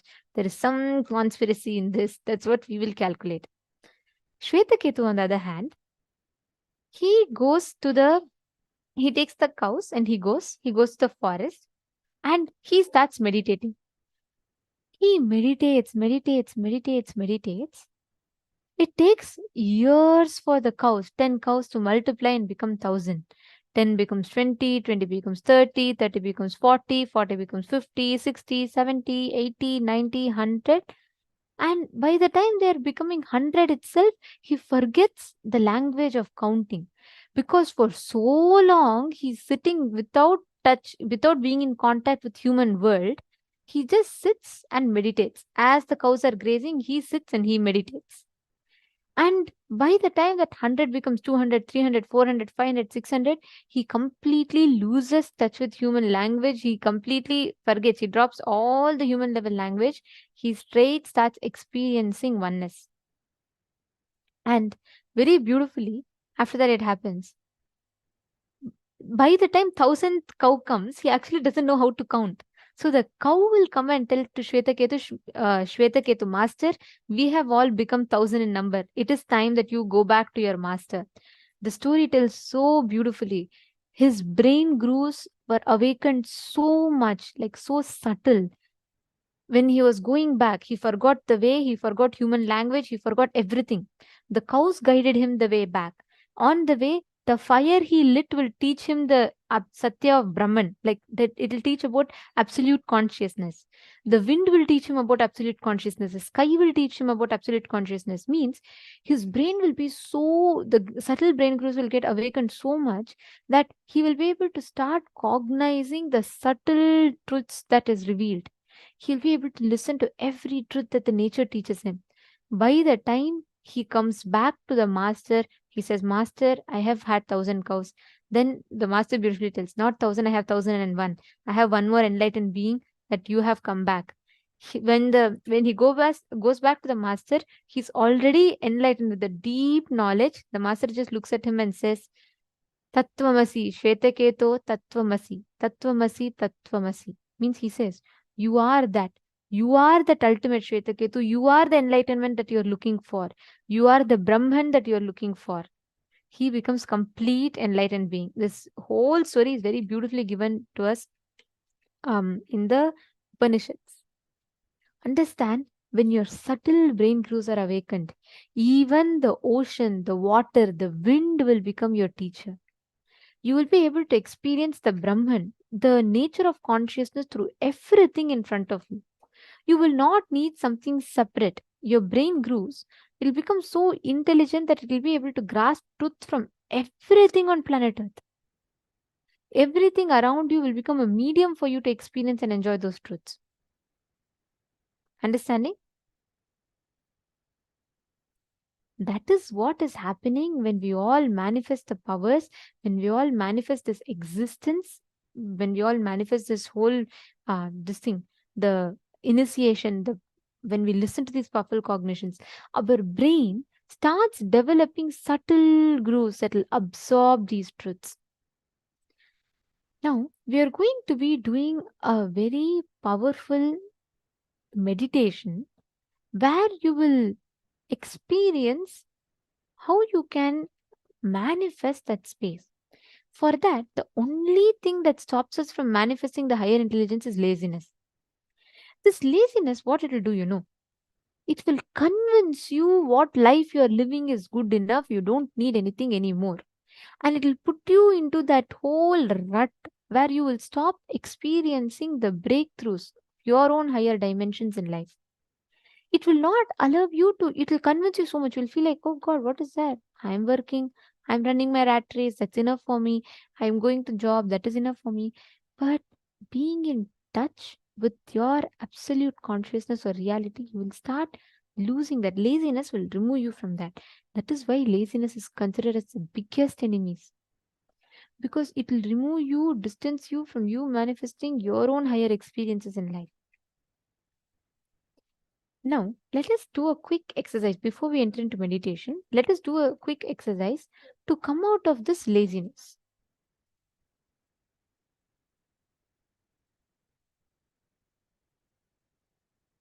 Please write down 5 instances where you started something and broke it the second day itself. See what is the exact laziness, exact pattern of laziness coming in you. Just take a few minutes and please pen down.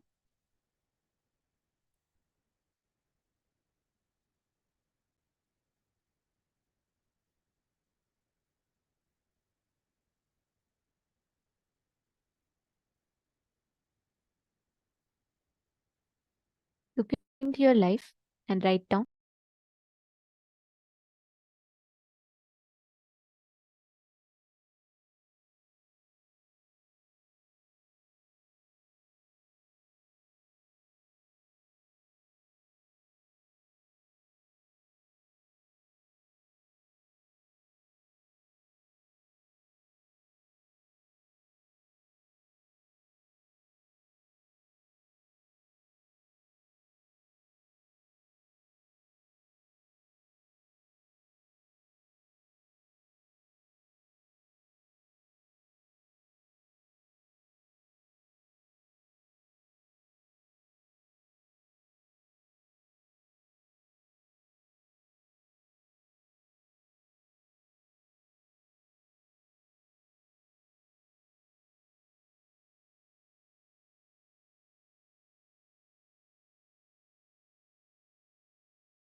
You have written down what you are, wherever the laziness is stopping you. Now, there's a very, very beautiful meditation process that Swamiji will be taking us through for all of us to experience this awakening of the brain growth. Now that you have completed with the laziness pattern, just bringing your awareness in that area is enough. Just shedding awareness in that area is good enough. That itself will walk you to the breakthrough. Now, that is, listen to this revelation, and I request every one of you to do this meditation process. Please sincerely sit and do the meditation process.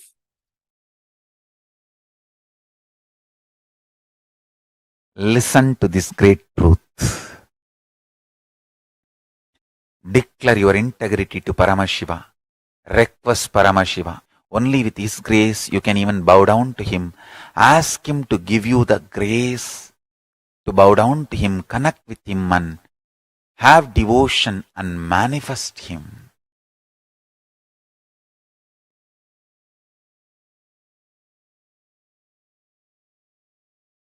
That's enough.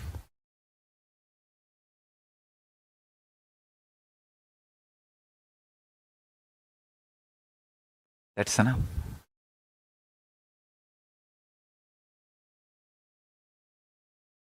He will manifest and bless all of us. So now, sit straight. Let's dissolve into Paramashiva. Let Paramashiva manifest now in all of us. Sit straight with the original verses, original words of Paramashiva. Understand, Paramashiva himself uttered these words in Agama to describe himself. I am going to utter the original words of Paramashiva and invoke him in all of us. He is going to manifest now. Sit straight. Close your eyes. Om Satyo Jatam Prapatyami Satyo Jataya Vai Namo Namaha Bhave Bhave Nati Bhave Bhavasvamam Bhavodbhavaya Namaha Vamadevaya Namo Jyeshtaya Namah Sreshtaya Namo Rudraya Namah Kalaya Namah Kalavigaranaya Namo Balavigaranaya Namo Balaya Namo Balapramadhanaya Namah Sarvabhuta-damanaya Namo Manonmanaya Namaha Akorebhyo takorebhyo gora-gora-darebhyaha Sarvebhyo sarva-sarvebhyo namaste Astru Rudra-rubebhyaha Tatpurushaya Vitmahe Mahadevaya Dhimahi Tanno Rudra Prachodayat Isana Sarva Vidyanam Ishvara Sarva Bhutanam Brahmatibatir Brahmanotibatir Brahma Shivo me Astu Sadashivom.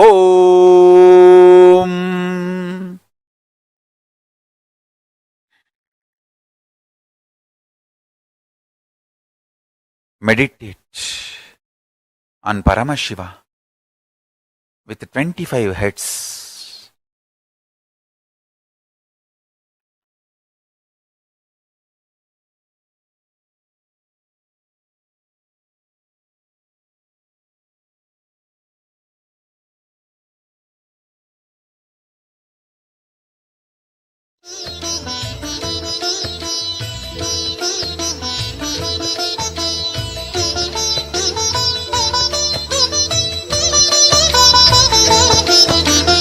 ஏகதயாநிதி ஈஸ்வரனாம் நம ஈன்றவள் சூலுக்கு காவலனாம் சாஸ்வதமானவன் ஈஸ்வரனாம் நம் சாகச செயலுக்கு மூலவனாம் சிவபெருமான் யுக சுகம் தருவான் வழியுரைத்து நல்ல வரம் தருவான் சன்னதி வந்தோர்க்கு நிம்மதி தந்தாளும் ஈசனை நேசனை போற்றிடுவோம் நடன சபேசன் திருவருள் நாடி நடப்போம் நடப்போம் மதுரை பதி தேடி.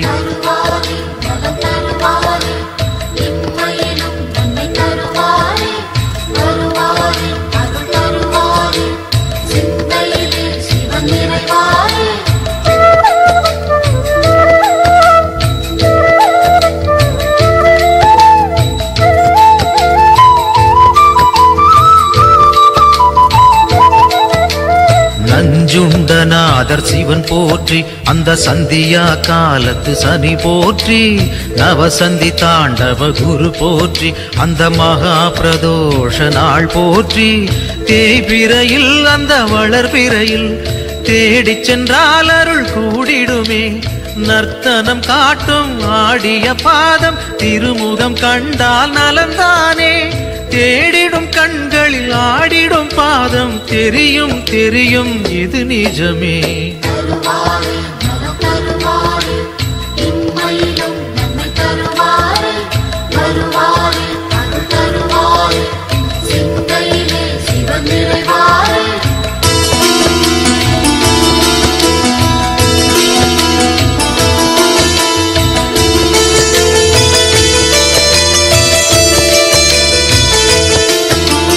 கனலென மூழ்வது சிவன் தேகம், பெரும் கருணைக்கு ஈடு அவனாகும், ஐந்தென ஆனது பிரதோஷம், நல்ல சுபிட்சத்தை அருள்வது பிரதோஷம், பௌர்ணமியில் சிவ பூஜை செய்தால் சிவனவனின் அருள் நம்மை சேரும், ரிஷபத்தில் தோன்றும் ஈஸ்வரன் கோலம் பார்த்திட கூடிடும் சந்தோஷம், திருநீரு பூசி திரிசூலம் தாங்கி இறைவன் அருள்வான் கோடி வரமேந்தி.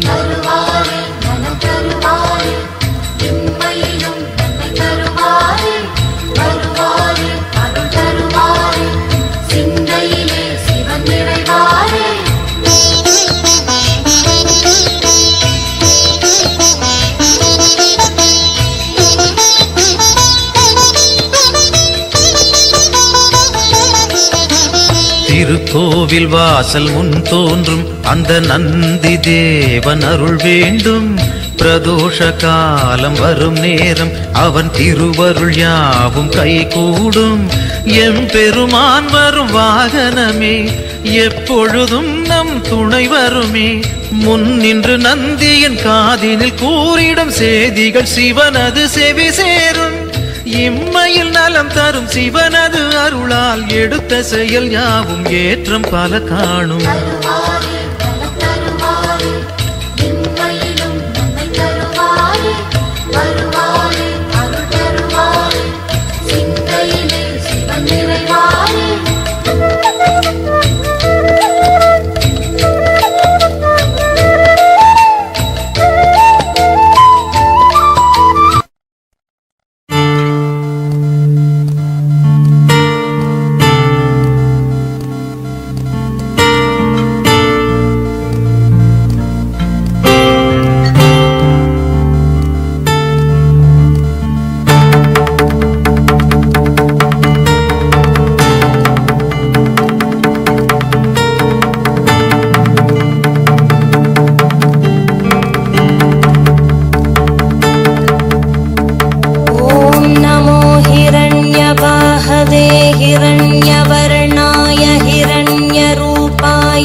अंबिकापतय उमापतये पशुपतये नमो नमः।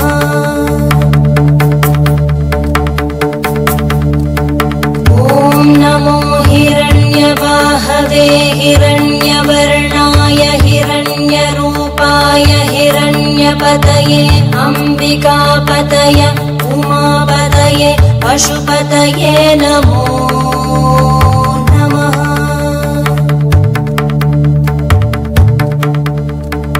ॐ नमो हिरण्यवाहवे हिरण्यवर्णाय हिरण्यरूपाय हिरण्यपतये अंबिकापतय उमापतये पशुपतये नमो नमः।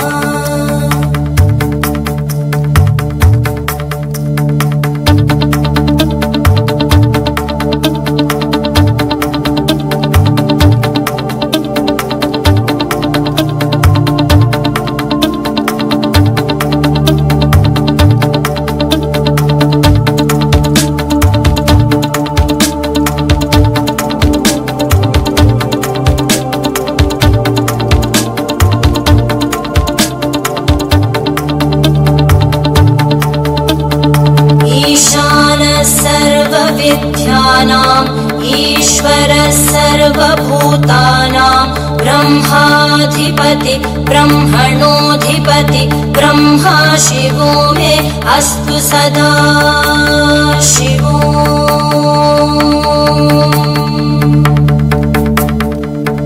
ईशानः सर्वविद्यानाम् ईश्वरः सर्वभूतानां ब्रह्माधिपति ब्रह्मणोऽधिपति ब्रह्मा शिवो मे अस्तु सदा शिवो।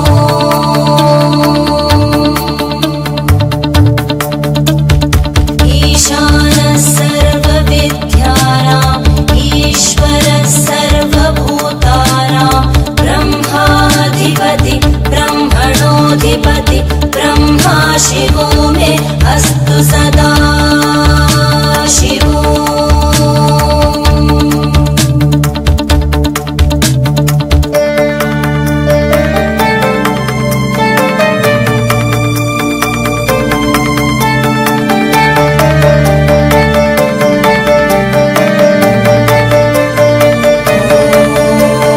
तत्पुरुषाय विद्महे वाक्विशुद्धाय धीमहि तन्नः शिवः प्रचोदयात्।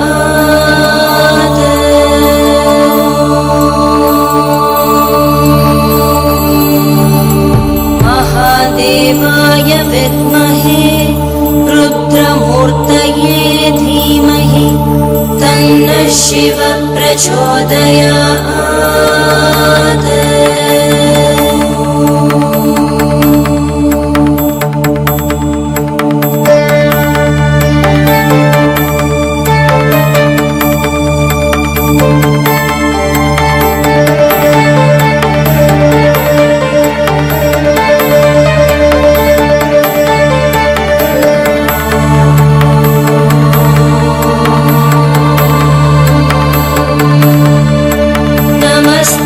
अस्तु भगवन् विश्वेश्वराय महादेवाय त्र्यम्बकाय त्रिपुरान्तकाय त्रिकाग्निकालाय कालाग्निरुद्राय नीलकण्ठाय मृत्युञ्जयाय सर्वेश्वराय सदाशिवाय श्रीमन्महादेवाय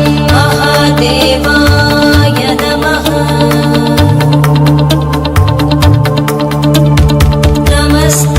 अस्तु भगवन् विश्वेश्वराय महादेवाय त्र्यम्बकाय त्रिपुरान्तकाय त्रिकाग्निकालाय कालाग्निरुद्राय नीलकण्ठाय मृत्युञ्जयाय सर्वेश्वराय सदाशिवाय श्रीमन्महादेवाय नमः। श्रीमन्महादेवाय नमः। श्रीमन्महादेवाय नमः। शान्ति शान्ति शान्तिः।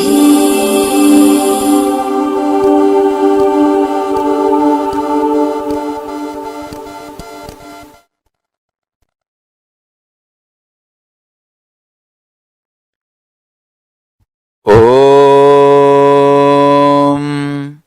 सत्यो जातं प्रपद्यामि सत्यो जाताय वै नमो नमः। भवे भवे नाति भवे भवस्व मां भवोद्भवाय नमः। वामदेवाय नमो ज्येष्ठाय नमः श्रेष्ठाय नमो रुद्राय नमः कालाय नमः कलविकरणाय नमो बलविकरणाय नमो बलाय नमो बलप्रमदनाय नमः सर्वभूतदमनाय नमो मनोन्मनाय नमः। अकोरेभ्यो तकोरेभ्यो घोरघोरधरेभ्यः सर्वेभ्यो सर्वसर्वेभ्यो Namaste astu rudrarupebhyah tatpurushaya vitmahe mahadevaya dhimahi tanno rudra prachodayat. Isanas sarva vidyanam Ishvaras sarva bhutanam Brahmadipati Brahmanodipatir Brahma Shivo me astu Sadashivom.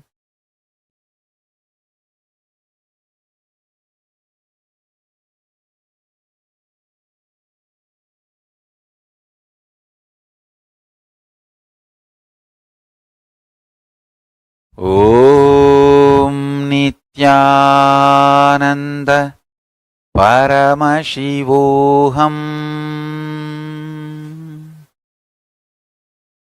I bless you all to manifest Paramashiva.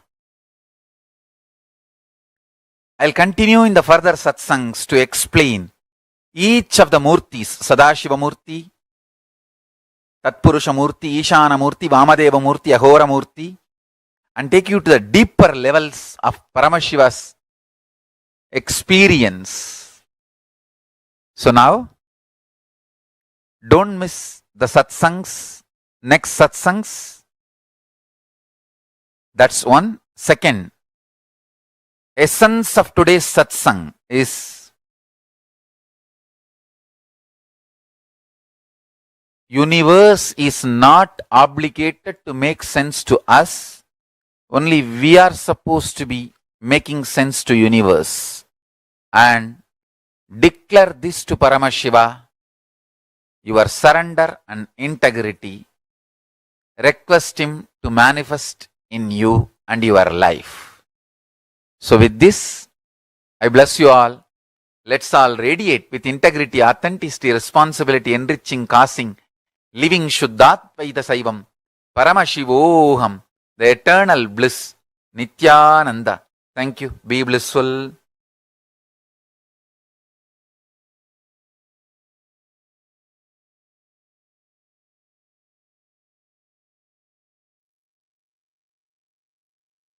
Is not obligated to make sense to us. Only we are obligated to make sense to the universe. That one line has tons of layers and layers and layers of meaning for us to contemplate and understand. Anyways, now this one meditation process, Swamiji has literally tuned our inner space to manifest that Paramashivatva, experiencing that awakening of the higher dimensions of each of us. So all of you that are sitting here right now, in the same space now, sit intensely to manifest that experience. Disorderous is saying it is very good to have the visualization of a deity. It is a good way to use drawing, sculpting of a deity, and even dancing. Yes. And like Swamiji said, when you visualize a deity, the dhyana shloka, and when you start drawing just by the visualization, what you ferment in your inner space, listen very carefully. Today, so many people draw. They visualize, like they draw celebrities and they visualize different things and draw. The more and more they're contemplating on something, right? That becomes a part of their inner space. That is why it is important what you meditate upon. If you constantly meditate upon a person who goes through their ups and downs will affect you. In those days, in earlier on, all our activities used to only be centered on the divine. You're drawing, draw the divine. Sculpting, sculpt the divine. Everything, some way or the other, was centered on the divine because that doesn't have any human attribute or quality. So, how much ever you meditate on the divine, you're only going to become the divine. When they sculpt the deity, the dhyana shloka they listen to, it's so beautifully, each form is described, right?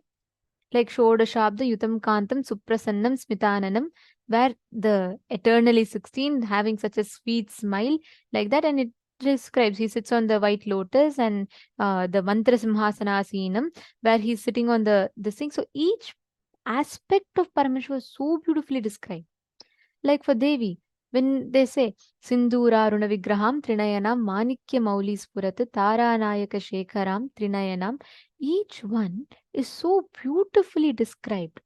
So when you meditate on that, what happens? you automatically start constantly visualizing that form in your inner space. Automatically, you expand, you grow. Today, all entertainments, look, all the entertainments, it's all bringing you back to cinema. Everything is around that. So, what happens? Even a child, for its recreation, for its free time, it goes back to YouTube, surfs on YouTube.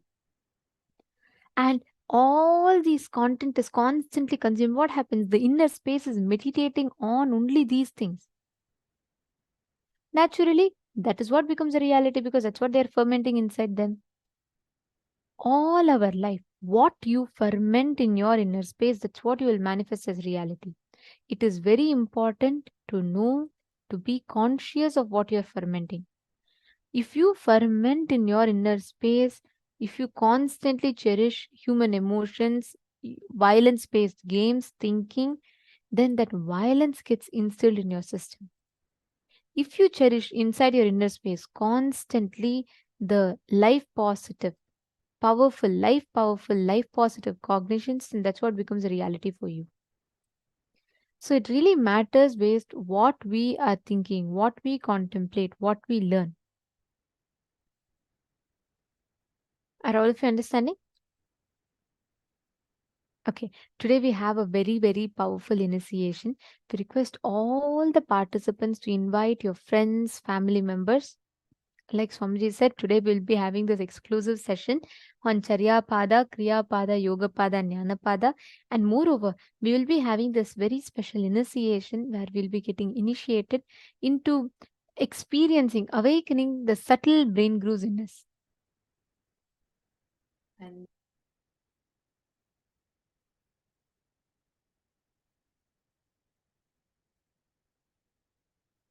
Sorry for that. I hope now all of you are able to hear me better. Great. Now, all the participants listen intensely. This visualization technique, how many of you want to be like a person who's very involved, who can think through, who can cognize deeply?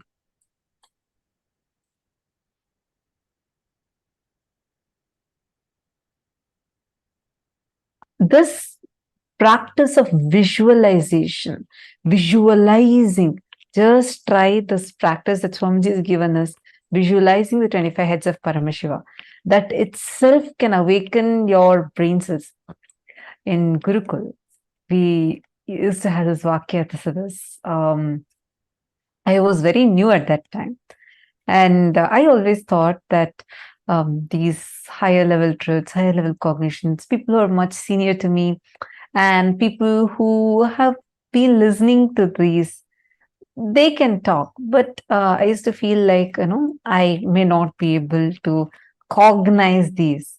And because when I entered Gurukul, kids as young as 6-year-old, 7-year-old, they sit and talk about consciousness, how the consciousness is ever expanding, cosmos does not have an end, and talk about what is ultimate but not final. And like, it's something, it is so beyond me. I used to think like, oh my God, all these kids are so intelligent in Gurukul. This is when I came like totally new. I was completely new. I did not know about Swamiji. I did not know about any of Swamiji's teachings. Even the basic 4 tattvas about integrity, authenticity, responsibility, enriching, I learned only after like coming and joining Gurukul. I did not know about any of these before. So it was like, I had this fear in me, like as to, I may not be able to grasp the kind of things, how the other kids are all talking. I shouldn't even use the word fear, but more like a cognition in me. Few days later, we had, like Swamiji was talking in satsang about Vakyatasadas, the importance of Vakyatasadas, where you actually, it's more like it's not exactly a debate. In debate, there are 2 teams. One team tries to prove what the other team tells is wrong and tell their points. That's the way usual debates happen. Here, Vakyatasadas is slightly different because here you are debating on things, but there is no It's not to prove the other person is right or wrong. It is to go deeper into the truth. So we discuss. It's discussion, debates, and experience sharing. With all of that, Swamiji will give a subject every day in Satsang. Swamiji will announce today's subject for Vakyats this is. And Swamiji will give a powerful cognition, and then we'll be discussing over it and contemplating on it. It'll be a live show. So when Swamiji started, when initially started about Nithyananda has posted, I remember it too, especially on Upanishads. Yes, I'm talking about the Upanishads time. That's my favorite time, one of my favorite times, Ishavasya Upanishad. So we were just learning about Ishavasya Upanishad in Gurukul. So Swamiji had told us the first day in satsang that I want my Gurukul kids to start doing Vakyats. Like, okay, probably, there are kids who've been very senior to me. They've been here for like so many years. They're going to be starting the Vakyas. I really did not even cognize like I'm going to be a part of it or anything. So happily, I'm sitting and eating dinner with all of us eat dinner together. We all were sitting in the hall, dinner hall. Then like happily, I'm getting my dinner plate and I'm like eating. And suddenly the mentor who was choosing, she came and she announced first, she gave the context of what Vakyats is. And first person she's choosing was me. I was like shocked. I said, no, I don't think I can do it. She said, don't talk anything, just take your plate and go assemble over there, like settle down there. I was so afraid. I was like, oh my God, what? Why am I being chosen? And like the first person. And then many other kids were also chosen. This is like one batch of kids were chosen. And she said, okay, come on, now you guys are going to start Vakyats this. I was like, no, I can't, I don't even know this. I can't talk all these. These are too high for me to even be able to cognize. Suddenly, like, I felt like I'm being called here, like, I won't know. I had so much of resistance. She didn't tell me anything at that time. She just said, do you want to experience what Swamiji is telling as your experience? I was like, yes. Then she said, just sit, Swamiji will flow through you and talk. Okay, so we were all still sitting here in the hall.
So sorry, I think we had a small technical glitch. Now I hope all of you are able to hear me. Okay. I was just sharing about so I think I'll continue from where I left. We were all sitting, so my mentor came and asked me in Gurukul. She asked me, don't you want to experience it? And I was like, yeah, I want to also experience. She's like, just sit, Swamiji will flow through you. I was like, okay, fine. And we all were sitting. So that time I was sitting in the hall, like the meditation hall, where we also, like, there's dinner hall, and then that's where we all discuss, where workshop and all happens. So I'm sitting there with the other kids. All of a sudden, Swamiji walks in. And Swamiji says, come on, you guys should start live shows. I am like, what? Live shows? I'm here sitting thinking, I can't even cognize this. We have not even started. The Vakyatsa's discussion has not even started properly. We just started with Sadhguru Vandanam, and in just few minutes, Swamiji walked in and told that you guys start the live show. And in Gurukul, anything Swamiji says, it's like you immediately do it like right away. So I actually, in the beginning, I thought, okay, probably we started in a few days. So mentor was like, oh yes, Swamiji, we'll do it immediately. And she just told all of us to get up and come, let's go to a TV show. I was not ready at all. I was like, no, this is like impossible for me to do. I had like so much of, I didn't really have a fear, because even before this incident itself, there's another incident through which, like with Swamiji's blessings, that stage fear in me broke. So this time there was no fear like to talk publicly. That wasn't the thing. My fear was mainly like I had a lot of resistance, thinking, how am I going to even cognize this? This is just going to be too much. How am I going to even cognize this? And then we all go and sit. I asked the other kids, hey, how we don't have any preparation and we don't even know what we're going to talk. And all of them kept telling, Swamiji will flow through, don't worry. You just, what is the subject Swamiji gave to us? Let us start with that. We sat, I remember this so clearly. Even now, these shows are available. The recorded shows of these are available. We sat, and then Swamiji blessed us to start. That's all. All of a sudden, the questions people are asking, like we ask each other questions and share our clicks. I just saw very clearly, like literally, it was like my brain was expanding. The more and more we started talking, doing the Vakyats, just trying to cognize these truths, more and more of it revealed itself. So I understood I actually did not need some prerequisite spiritual knowledge. I didn't have any such, like, already some spiritual knowledge I had or something like that. No, nothing was there. I was like a teenage kid who had zero introduction to any of these things. And I'm like coming blank and I'm sitting there. But the way the kind of cognition started happening, even when other kids started asking questions, very clearly I saw till that moment, no answer. I would not know that question's answer. But when we are sitting in the Vakyats, suddenly it will be like Swamiji will reveal the answer inside. And it'll be so good. All of us will start going deeper and deeper and deeper into the revelations. Like why I was sharing this is because many times we'll feel, oh God, this is going just above my head. This is just too much. I can't even cognize, right? Every time you feel that, start having a Vakya to this. Start asking questions. Start sharing your clicks. Then if someone is asking you another question, answer to them. Tell, this is what is my understanding. See, one other fear we all go through is, how do I know if my understanding is right? How do I know if this is the right thing that I'm even supposed to understand from this?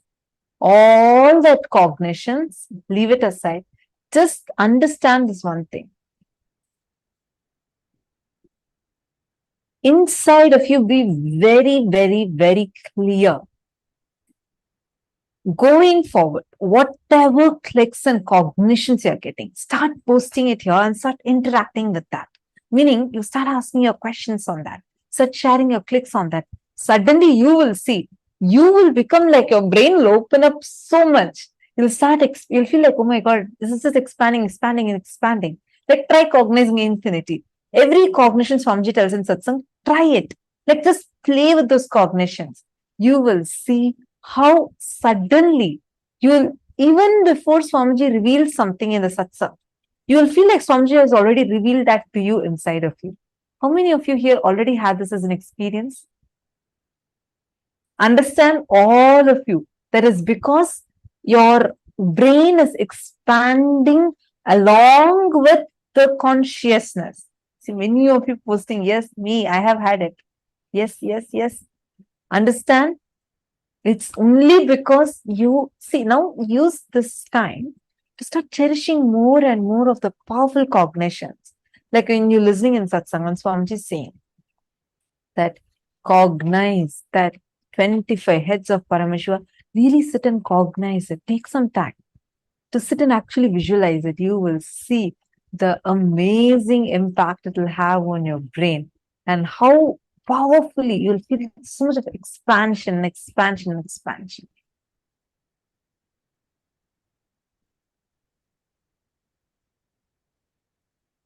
Actually, the Vakya says time and all used to be so much of fun. I remember one day we all were having a question. Like all of us had this one question where we were getting stuck at. Whether, like, this is the kind of conversation you'll hear in Gurukul, the kids that are teenagers or younger kids talking. This is the kind of language you'll hear. Our conversations will be like this. We'll say, okay, in this, when Swamiji revealed about this Upanishad, Swamiji said, everything exists. In this Upanishad, when Swamiji revealed, Swamiji said, nothing exists. How can everything exist? In reality, does everything exist or nothing exists? Is it is it shunya, like nothing exists, or everything exists? No, so one day we were stuck with the question of this, like, what is actually real, right? Like when you say 25 states of consciousness, when you're contemplating about that, and you say consciousness is everywhere, and even the thing that something is other than consciousness exists, itself is our perception, then does nothing at all exist? Or we are all experiencing this. Does everything exist? When we start questioning this inside of you, these kind of cognitions, chew it. Don't try to brush it aside. Don't try to like answer it. Just see what is the truth. Talk to your friend. That is why attending as a family will really, really help. Even you participating here, asking your questions. Because when we contemplate together, we all will go more and more deeper to the truth. Even hours, I request everyone and I'd like to encourage all of you to ask questions, interact and engage, because when you do that, right, it just enhances your experience more. It is not just listening. The more and more you discuss these truths, the more and more you talk on these truths, they enhance your experience even more. They increase your experience even more. Understanding? Okay, now let us all enter into the power manifestation. In this round, I request every one of you to bring your Atmalinga. Please bring your Atmalinga. You're going to be keeping your Atmalinga on a silicon surface. And you're going to be moving the Atmalinga. Keep Atmalinga. If you don't have an Atmalinga, keep a deity. You're going to keep it on a tab, switched off tab or something like that. And you're going to be moving the deities on that. Understand, you know why we are doing with tab? You can do it at ground. But tab, the silicon, the base material of silicon is earth element. That has the ability to receive your instruction and amplify it to the matter. So when you sit and put it on the deities on the tab, actually you will see it will receive your instruction, amplify it and push the deity or Atmalinga forward. It's a very easy science that you can manifest. So sit now and just as long as you're comfortable, put this thing on this. Actually, can you all see here? This is from